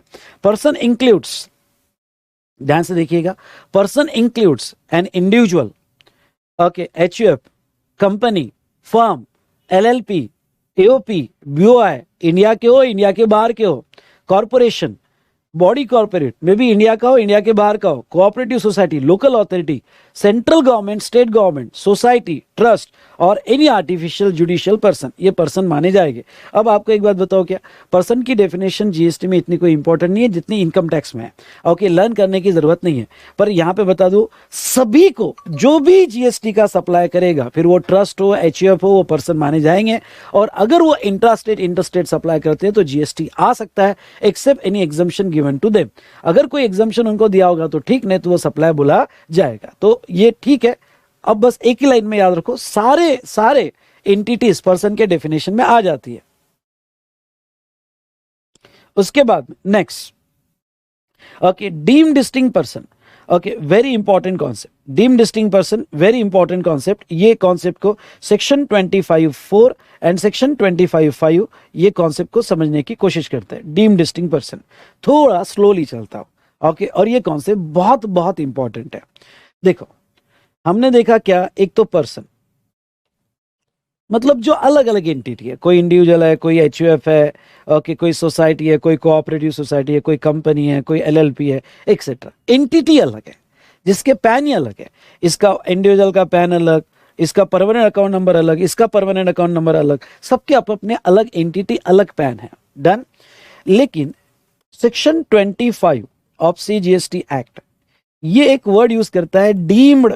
ओके, डीम्ड यानी डीम डिस्टिंक्ट पर्सन, जिसको मैं शॉर्ट में DDP कहता हूं, ये क्या है? थोड़ा एक कॉन्सेप्ट आपको समझाना चाहूंगा, डीम डिस्टिंक्ट पर्सन का क्या है, और ये कॉन्सेप्ट पिक्चर में कैसे लाया DDP का। देखो, एक जस्ट मिनट, अगर मिलता है तो वो मैं चार्ट यूज कर लेता हूं, वो जो मेरे रेगुलर बैच का चार्ट है, मिल गया तो मैं यूज कर लूंगा। हाँ, ये कंसेप्ट है। देखो, आपको जस्ट मैं बताना चाहूंगा DDP कंसेप्ट कैसे डेवलप हुआ जीएसटी में। इवन दो रिवीजन बैच है तभी मैं इसको थोड़ा डिस्कशन में लेना चाहूंगा, DDP कंसेप्ट कैसे डेवलप हुआ। ओके, आपको याद दिला दूं, मतलब आपका बेस फिर से पक्का हो जाएगा, और मैंने जो आपको रेगुलर क्लास में पढ़ाया बॉस, फिर से कनेक्ट हो जाओगे आप। देखो, समझ लो कंपनी एक ही है, सैमसंग, पैन, पूरे इंडिया का एक ही है, वी स्मार्ट एक ही है, ठीक है, पर इसकी अलग अलग ब्रांचेस है। क्या एक कंपनी पूरे इंडिया में अपनी ब्रांचेस बढ़ा सकती है? अपनी ब्रांचेस सेम एंटिटी में, सेम पेन में, यस, ब्रांचेस बढ़ा सकती है। तो समझ लो उनका महाराष्ट्र में फैक्ट्री है, ओके, MP में फैक्ट्री है, अंडर सेम पेन, ओके, सारी ब्रांचेस है राजस्थान में और चंडीगढ़ में, ना। अब बेटा वो महाराष्ट्र में इंट्रास्टेट सप्लाई करते हैं। अगर महाराष्ट्र में इंट्रास्टेट सप्लाई करेंगे तो इंट्रास्टेट में महाराष्ट्र का CGST लगेगा, और महाराष्ट्र का SGST लगेगा, सॉरी, CGST और महाराष्ट्र का SGST लगेगा। अब उनकी एक ब्रांच जो MP में फैक्ट्री है और वो इंट्रास्टेट कर रहा है, तो वहां पे भी CGST लगेगा, और वहां जो SGST लगेगा वो SGST का रेवेन्यू किसका, महाराष्ट्र का होगा या MP का होगा? ऑब्वियसली MP का होगा। GST डेस्टिनेशन बेस्ड टैक्स है, जहां सप्लाई होगा उस गवर्नमेंट को, उस जुरिडिक्शनल गवर्नमेंट को उसका बेनिफिट मिलेगा। तो यहां जो SGST लगा इसका रेवेन्यू MP गवर्नमेंट को मिलेगा। उसके बाद में राजस्थान में उनका एक ब्रांच है, वहां इंट्रास्टेट सप्लाई हो रहा है। अगर वहां इंट्रास्टेट सप्लाई होगा, ओके, राजस्थान में अगर इंट्रा स्टेट सप्लाई होगा तो वो सिचुएशन में, ध्यान से सुनना, राजस्थान में अगर इंट्रा स्टेट सप्लाई होगा तो वो सिचुएशन में यहाँ पे जो है ओके CGST और SGST, और SGST यहाँ राजस्थान का लगेगा। उसके बाद में अगर चंडीगढ़ में होता है तो चंडीगढ़ UT है तो UT GST लगेगा। समझ में आ रहा है ना, UT GST लगेगा और वो उस स्टेट को GST डेस्टिनेशन बेस्ड टैक्स है। इवन दो ये सारी ब्रांचेस है और एक ही पर्सन की ब्रांचेस है, लेकिन यहाँ पे जो है डेस्टिनेशन बेस्ड टैक्स की वजह से जहां का टैक्स वहीं देना पड़ता है। इसलिए गवर्नमेंट की एक रिक्वायरमेंट है कि भाई अगर महाराष्ट्र का टैक्स महाराष्ट्र में देना पड़ेगा तो इसका रजिस्ट्रेशन सेपरेटली महाराष्ट्र में करना पड़ेगा। ऐसा तो नहीं कि पूरे इसका आप एक ही रजिस्ट्रेशन कर सकते हो। इनकम टैक्स में एक ही पैन होता है, आपके पूरे इंडिया का एक ही पैन होता है। GST में पॉसिबल नहीं है, क्योंकि ये टैक्स महाराष्ट्र में देना है, ये टैक्स MP में देना है, ये टैक्स राजस्थान में देना है, ये टैक्स चंडीगढ़ में देना है। ओके, तो ऐसे केस में उन स्टेट के पास आपको अपना रजिस्ट्रेशन करवाना पड़ेगा। इसलिए गवर्नमेंट ने क्या कहा, सेक्शन 25 कहता है कि आपको स्टेट वाइज रजिस्ट्रेशन लेने ही पड़ते, कंपलसरी है। आपको महाराष्ट्र ब्रांच का रजिस्ट्रेशन महाराष्ट्र में लेना है, MP ब्रांच का MP में लेना है, राजस्थान का राजस्थान में लेना है और चंडीगढ़ का चंडीगढ़ में लेना है। तो आपको ओके स्टेट वाइज अपने ब्रांचेस के रजिस्ट्रेशन लेने पड़ेंगे। अब स्टेट वाइज रजिस्ट्रेशन लेने पड़ेंगे तो प्रॉब्लम क्या आ जाएगा, स्टेट वाइज अगर आप रजिस्ट्रेशन कंपलसरी है तो वो केस में ओके रजिस्ट्रेशन सबके बदल जाएंगे, नो डाउट पैन बेस ही होगे, पर सबके रजिस्ट्रेशन अलग अलग हो गए। अगर अलग अलग रजिस्ट्रेशन हुए तो इसके कंप्लायंसेस यही करने पड़ेंगे, मतलब इसका GSTR13B, इसका GSTR13B, इसका GSTR13B, सब आपको अलग अलग फाइल करने पड़ेंगे। इनकम टैक्स रिटर्न ऐसा नहीं होता है, इनकम टैक्स रिटर्न पूरे इंडिया का एक ही होता है, पर यहां पे अलग अलग आपको रिटर्न्स भी अलग जाएंगे, GSTR1 भी अलग अलग जाएंगे। ये तो हुआ कि आपको स्टेट वाइज सेपरेट रजिस्ट्रेशन लेने ही पड़ते हैं, क्योंकि GST डेस्टिनेशन बेस्ड टैक्स है। ओके, ये समझा क्या, ये समझा होगा तो सारे लोग जितने भी स्टूडेंट कनेक्टेड है 1 टाइप कीजिएगा, और ये कॉन्सेप्ट अच्छा लग रहा है तो लाइक जरूर ठोकिएगा। ओके, अगर आपको सही में अच्छा लग रहा है ओके तो बताइए कि आपको अच्छा लग रहा है लाइक करके। ओके, उसके बाद में जो भी मुझे बाद में ऑफलाइन डाउनलोड में देखेंगे ओके तो यस ये वीडियो YouTube पे रहेगा, आप बाद में भी देख सकते हो, और आपको अच्छा लगे तो कमेंट जरूर दीजिएगा और लाइक कीजिएगा। ओके, उसके बाद में नेक्स्ट आपको ये बता दूं, क्या सर अगर मेरे एक ही स्टेट में 2 ब्रांचेस है, सुनिएगा ओके, एक ही स्टेट में 2 ब्रांचेस है, मतलब स्टेट ऑफ महाराष्ट्र और गुजरात में होगी तो वो नो डाउट आपको कंपलसरी रजिस्ट्रेशन लेना पड़ता है। सर महाराष्ट्र में मेरी 2 ब्रांचेस है तो क्या करें, अब महाराष्ट्र में 2 ब्रांचेस है, एक पुणे में दूसरा नागपुर में, तो आप दोनों मिला के सिंगल रजिस्ट्रेशन ले सकते हो। और गवर्नमेंट तो खुद कहता है एक ही लो, 2 क्यों लेते हो, क्योंकि अगर आपने दोनों मिला के एक ही लिया तो दोनों का मिला के एक ही GSTR1, एक ही GSTR3B, कॉमन क्रेडिट, सब कुछ कॉमन हो जाएगा। लेकिन एट योर ऑप्शन, आपको अगर यहां पे अपने ऑप्शन पे सेपरेट रजिस्ट्रेशन लेना है तो गवर्नमेंट वो आपके ऊपर छोड़ रही है। गवर्नमेंट कहती है कि अगर आपको सेपरेट रजिस्ट्रेशन लेना है तो आप सेपरेट रजिस्ट्रेशन आप चाहते हो तो लो, हम कंपलसरी नहीं करते, तो आप separate registration in a single state ले सकते हो। लेकिन ख्याल रहे, अगर आपने सेपरेट रजिस्ट्रेशन ले लिया तो फिर दोनों की अकाउंटिंग, दोनों के GSTR1, दोनों के GSTR3 अलग अलग करने पड़ेंगे। ओके, तो अगर आपने सेपरेट लिया तो फिर आपको सब अलग अलग करने पड़ेंगे। अब देखो यहां पे एक बात बता देता हूं, जैसे ही आपने सेपरेट रजिस्ट्रेशन ले लिए तो अब पिक्चर में आ जाता है सेक्शन 25। और सेक्शन 25 क्या कहता है, सेक्शन 25 कहता है, थोड़ा ये चार्ट से समझा देता हूं। सेक्शन 25 कहता है कि अगर आपने सेपरेट रजिस्ट्रेशन ले लिया आपके ही ब्रांच के, जैसे एक ब्रांच महाराष्ट्र में, एक ब्रांच गुजरात में, और आपने सेपरेट रजिस्ट्रेशन ले लिए, तो ऐसे केस में ये जो है डिस्टिंक्ट पर्सन माने जाएंगे। 25(4) कहता है कि if you have more than 1 registration then for each registration you are treated as distinct person, deemed distinct person, मतलब आप अलग नहीं हो, आप हो एक ही, क्योंकि आपकी ब्रांचेस है, पर GST में आपको अलग अलग मान लिया जाएगा, अलग अलग मान लिया जाएगा। इसका क्या इंपैक्ट होगा, इसका इंपैक्ट होगा आगे सेक्शन 71C शेड्यूल 1 पैरा 2 आएगा। सेक्शन 71C शेड्यूल 1 पैरा 2 कहता है कि अगर आप सेपरेट पर्सन हो गए, जैसे आपकी एक ब्रांच महाराष्ट्र में और एक ब्रांच गुजरात में है, तो आपको सेपरेट रजिस्ट्रेशन लेने ही पड़ेंगे। तो ये केस में क्या होगा, ये केस में जो स्टॉक ट्रांसफर होगा, ध्यान सुनिएगा, जो स्टॉक ट्रांसफर होगा ओके, यहां जो सप्लाई होगा गुड्स और सर्विस का विदाउट कंसिडरेशन, जिसे मैं स्टॉक ट्रांसफर कहता हूं, तो आपने एक ब्रांच से दूसरे ब्रांच में कोई भी सप्लाई किया तो उस पर जीएसटी आ जाता है, उसके ऊपर जीएसटी लगेगा। यानी स्टॉक ट्रांसफर आप अपने अकाउंटिंग करोगे नील रेट से, स्टॉक ट्रांसफर अकाउंटिंग करोगे नील रेट से, पर उसके ऊपर जीएसटी लगाना पड़ेगा और यहां से जीएसटी लगा के गुड्स और सर्विस यहां भेजना पड़ेगा। नो डाउट वहां पे उसका क्रेडिट मिल जाएगा, आपकी ब्रांच में क्रेडिट मिल जाएगा। लेकिन इवन दो ये ट्रांजैक्शन विदाउट कंसिडरेशन होगा, स्टॉक ट्रांसफर होगा, पर आपको जीएसटी देना पड़ेगा। आई होप आप ये बात समझ गए होंगे। नाउ अब मैं यहां पे एक बात और आपसे डिस्कस करना चाहूंगा, और वो क्या, वो ये बात डिस्कस करना चाहूंगा, यहां पे ध्यान से सुनिएगा। रजिस्ट्रेशन आपके प्लेस ऑफ बिजनेस के लेने पड़ते हैं, और प्लेस ऑफ बिजनेस की डेफिनेशन अगर आप रजिस्ट्रेशन चैप्टर में देखते हो तो ऐसी प्लेस जहां से आप सप्लाई कर रहे हो, या आपका वेयर हाउस है, या आपका डेपो है। ओके, आपका वेयर हाउस है, आपका डेपो है, ओके, जहां जो आपका प्लेस ऑफ बिजनेस है, जहां से सप्लाई कर रहे हो, बिजनेस कर रहे हो, वो, या कंसाइनमेंट एजेंट का प्लेस, वो प्लेस ऑफ बिजनेस का। सर एक सवाल है कि सर दिल्ली में मेरा जस्ट ऑफिस है, पर वहां से मैं कोई सप्लाई नहीं करता हूं, कोई सप्लाई नहीं करता हूं, वो मेरा स्टोर नहीं है, वो मेरा वेयर हाउस नहीं, जैसे एक ऑफिस रखा हुआ है। तो आपने तो कहा सर स्टेट वाइज रजिस्ट्रेशन लेने पड़ते हैं, पर वो मेरा प्लेस ऑफ बिजनेस नहीं है in GST context.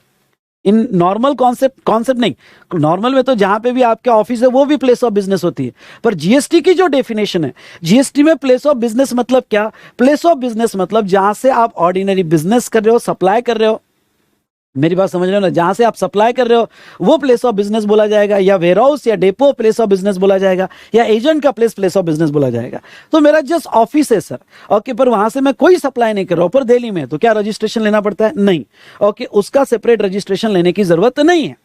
Okay, even though वो आपका ऑफिस है दिल्ली में, पर वो अगर प्लेस ऑफ बिजनेस होगा तो ही रजिस्ट्रेशन, अदरवाइज लेने की जरूरत नहीं है।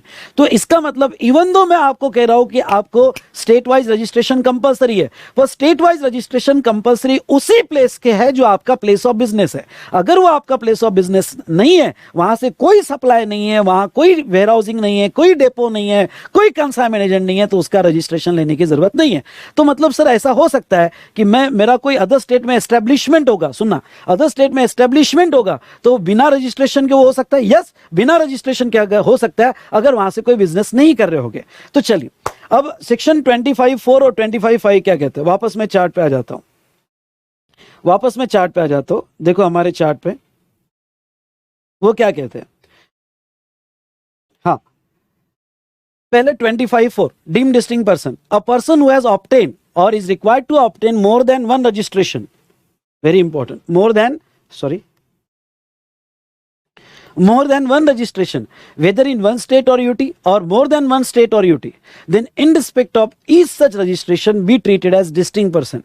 मतलब अगर उसके पास एक से ज्यादा रजिस्ट्रेशन है, हो सकता है सेम स्टेट में हो सकता है अदर स्टेट में हो, ओके, पर वो हर रजिस्टर्ड प्लेस को एक डिस्टिंक्ट पर्सन माना जाएगा, ठीक है।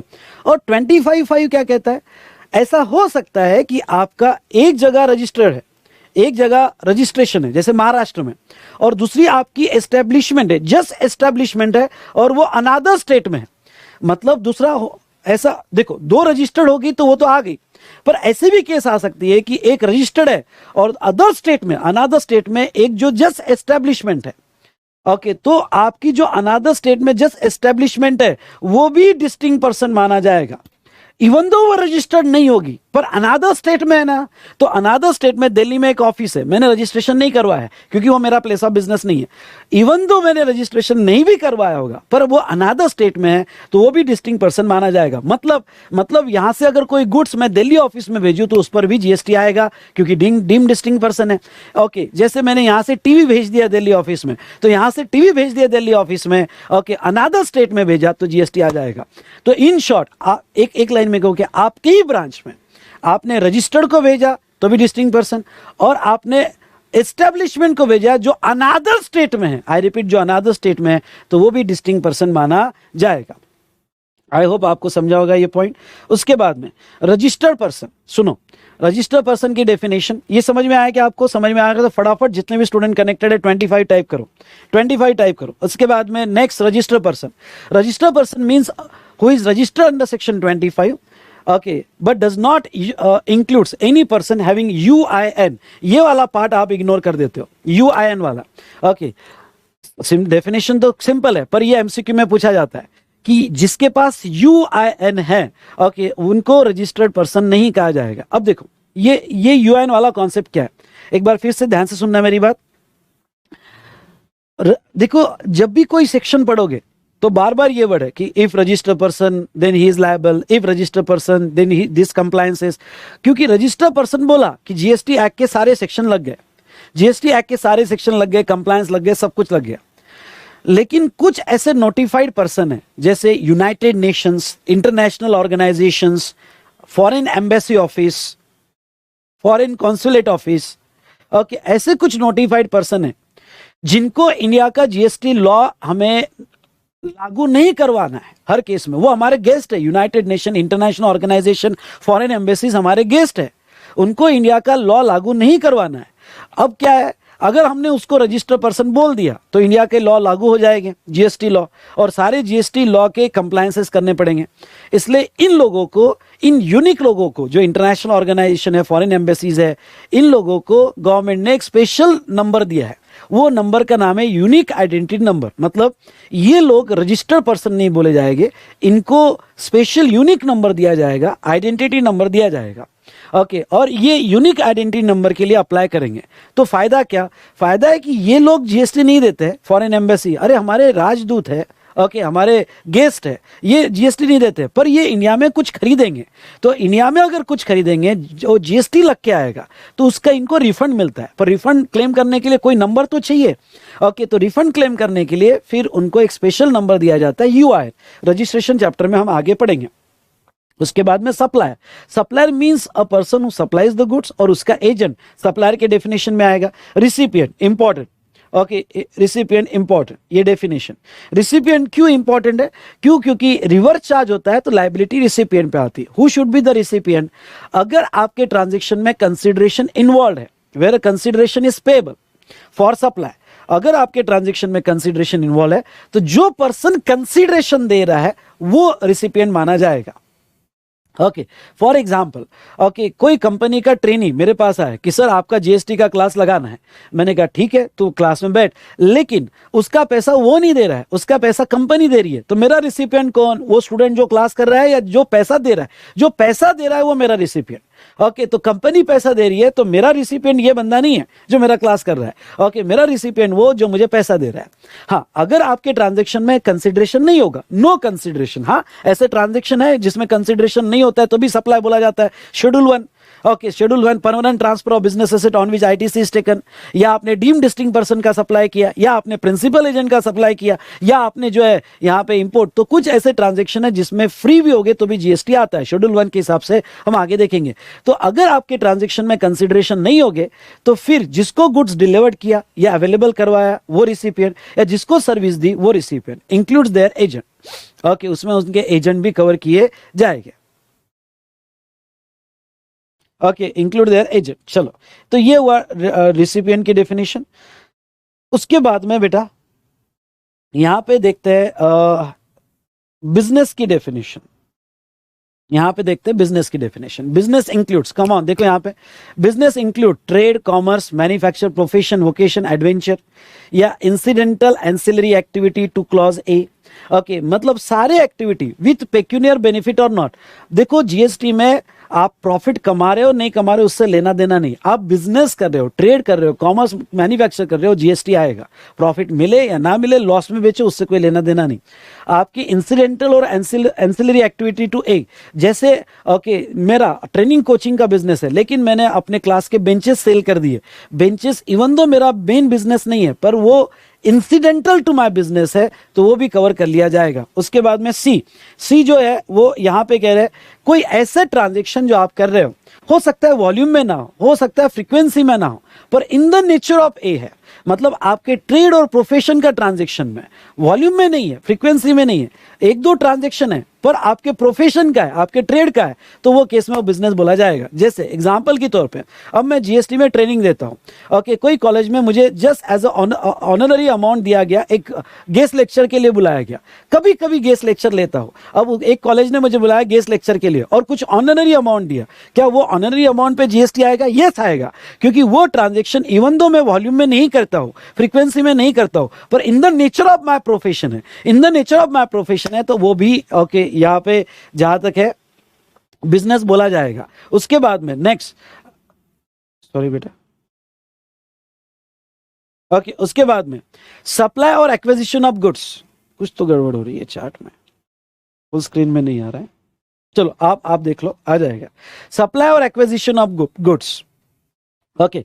अब बहुत सी बार क्या होता है कि बिजनेस स्टार्ट करने के पहले, बिफोर कमेंसमेंट ऑफ बिजनेस, हम बहुत से गुड्स एक्वायर करते हैं सेटअप करने के लिए, तो क्या वो भी in the course of business है? हाँ बेटा, वो भी in the course of business है, ओके। अगर बिफोर कमेंसमेंट ऑफ बिजनेस आप कुछ एक्वायर करते हो, अभी तक बिजनेस स्टार्ट भी नहीं हुआ, तो भी वो in the course of business माना जाएगा। या कभी कभी बिजनेस क्लोज हो गया, पर समझ लो मैंने फैक्ट्री क्लोज कर दी या ऑफिस क्लोज कर दिया, trading office, okay, trading shop close कर दी, पर उसमें कुछ गुड्स पड़ा था, वो गुड्स मैंने बाद में बेचा, आफ्टर क्लोजर बेचा, ओके, तो वो केस में आफ्टर क्लोजर के बाद भी अगर मैं बेचता हूं तो वो भी बिजनेस माना जाएगा। उसके बाद में क्लब, एसोसिएशन, सोसाइटी, ओके, या एनी सच बॉडी जो अपने मेंबर को फॉर सब्सक्रिप्शन फैसिलिटीज देती है, जैसे क्लब अपने मेंबर को फैसिलिटी दे रहा है, जिसका पैसा ले रहा है, एसोसिएशन, सोसाइटी जिसका पैसा ले रहा है, तो ये भी बिजनेस माना जाएगा। उसके बाद में एंट्री टिकट टू प्रीमाइसेस, कोई एग्जीबिशन है, कोई अम्यूजमेंट पार्क है, ओके, कोई एंटरटेनमेंट इवेंट है, एंट्री टिकट्स है, ओके, वो एंट्री टिकट्स भी बिजनेस मानी जाएगी।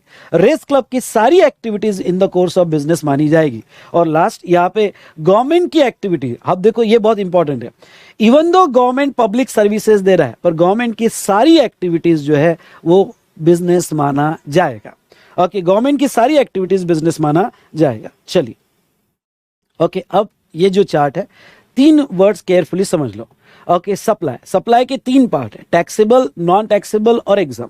टैक्सेबल सप्लाई मतलब जिसके ऊपर लेवी है, टैक्सेबल सप्लाई जिसके ऊपर लेवी है। नॉन टैक्सेबल सप्लाई मतलब जिसके ऊपर लेवी नहीं है। ऐसे कौन से प्रोडक्ट जिसके ऊपर लेवी नहीं है? नॉन टैक्सेबल मतलब petroleum product, alcoholic liquor for human consumption, जिसके ऊपर लेवी नहीं, नॉन टैक्सेबल सप्लाई। और एग्जाम सप्लाई, तो एग्जाम सप्लाई बेटा यहाँ पे, ओके, ये डेफिनेशन बहुत इंपॉर्टेंट है। जब भी मैं जीएसटी में एग्जाम सप्लाई कहूंगा तो nil rate supply, wholly exempt, okay, और नॉन टैक्सेबल सप्लाई को भी एग्जाम सप्लाई माना जाता है। तो जब भी मैं एग्जाम सप्लाई कहूंगा तो तीन सप्लाई है, nil rate, wholly exempt and non taxable, ये तीनों को एग्जाम सप्लाई माना जाता है। चलिए, तो ये हमने पहला पार्ट यहाँ पे खत्म किया, ओके, जहां तक है चार्जिंग का, सेक्शन 9, उसके बाद में collection, person liable to pay tax. अब हम नेक्स्ट इसमें सप्लाई ये कॉन्सेप्ट को पढ़ेंगे। डन बेटा? चलिए, तो आपने आज का चार्ट रिवीजन देखा और एंजॉय किया होगा। तो चलिए, इस तरह से हमारे सारे चैप्टर्स की चार्ट रिवीजन होगी।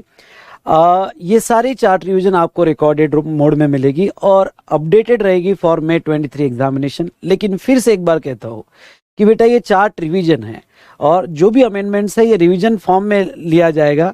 साथ साथ में अगर आप अमेंडमेंट लेक्चर्स देखोगे तो आपके अमेंडमेंट्स इन डेप्थ में अच्छे से हो जाएगा।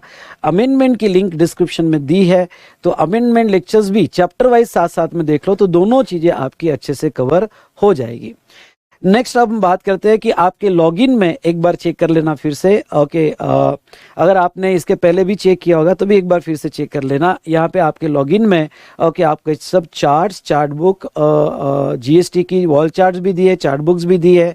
उसके बाद में हाँ, एक इंपॉर्टेंट बात बता दूं, इस बार के हमारे चैप्टर वाइज चार्ट रिवीजन के क्या स्पेशल फीचर है। तो इस बार में मैं कुछ क्वेश्चंस आपसे सॉल्व करवा के लूंगा। क्वेश्चन डिस्कशन भी हम कवर करेंगे, जो जो इंपॉर्टेंट क्वेश्चंस है क्वेश्चन डिस्कशन भी हम कवर करेंगे, जिसका ओके कौन कौन से क्वेश्चंस हम कवर करने वाले हैं। तो इससे रिलेटेड भी पीडीएफ मैंने अपलोड कर दिया आपके लॉगिन में। तो आप vsmartacademy.com पे जाइए, डिस्क्रिप्शन में जो यहाँ पे मैंने लिंक दिया है, फॉर रजिस्ट्रेशन, वो प्रोडक्ट आप बाय कीजिएगा, फ्री ऑफ कॉस्ट है। अपने आप को vsmartacademy.com पे रजिस्टर कीजिएगा, अपना लॉगिन क्रिएट कीजिएगा और लॉगिन में आपको 2 टैब बड़े इंपॉर्टेंट है, मटेरियल कंटेंट और स्टडी ग्रुप। तो मटेरियल कंटेंट में आपको क्या क्या मिलेगा? पॉइंट नंबर 1, आपको सारे चार्ट बुक की PDF मिल जाएगी, वॉल चार्ट की PDF मिल जाएगी। उसके बाद में जो क्वेश्चंस हम क्लास में डिस्कस करने वाले हैं वो क्वेश्चंस की PDF मिल जाएगी। ओके, और प्लस आपको यानी रिवीजन के साथ डिस्कस करने वाले हम, ओके, तो वो भी मिल जाएगा। प्लस आपको यहाँ पे जीनी बुक का डिजिटल बुक मिलेगा, PDF नहीं मिलेगा, डिजिटल बुक आपको मिल जाएगा जीनी बुक का। और आपको MCQ बुक रेफर करना है तो वो भी मैंने आपके इसमें डाल दिया है। ओके, तो ये आप जो भी मटेरियल है वो डाउनलोड कर लेना। पर हम हमारे रिवीजन में MCQ वगैरह डिस्कस नहीं कर रहे, हम हमारे रिवीजन में चार्ट बुक के चार्ट्स रिवाइज करेंगे। प्लस ओके, कुछ इंपॉर्टेंट क्वेश्चन जिसका PDF मैंने आपके लॉगिन में शेयर कर दिया है, तो उसमें से कुछ क्वेश्चंस भी डिस्कस करेंगे। नेक्स्ट इंपॉर्टेंट बात मैं आपको ये बता दूं कि यहाँ पे, ठीक है, कभी कभी लेक्चर हो सकता है कि 2 सवा 2 घंटे का हो जाए, क्योंकि स्पेशली वो लेक्चर में जिसमें मैं आपके साथ क्वेश्चन डिस्कस कर रहा हूं, तो वो लेक्चर थोड़ा बड़ा भी हो सकता है। वैसे लेक्चर का एवरेज टाइम 1.5 घंटा है, पर कभी कोई लेक्चर बड़ा हो जाए तो बी रेडी फॉर दैट। बेटा ये रिवीजन फ्री और आपके लिए है, तो मैं बस इतना ही कहना चाहूँगा कि इसका ज़्यादा से ज़्यादा फ़ायदा लीजिए और आज आपको मज़ा आया ही होगा। और इसी तरह से हम यहाँ पे ओके चैप्टर वाइज सारा रिवीजन कवर करेंगे और चैप्टर वाइज कुछ क्वेश्चंस का भी डिस्कशन करेंगे। डन? तो इस बार 80 पार। Thank you.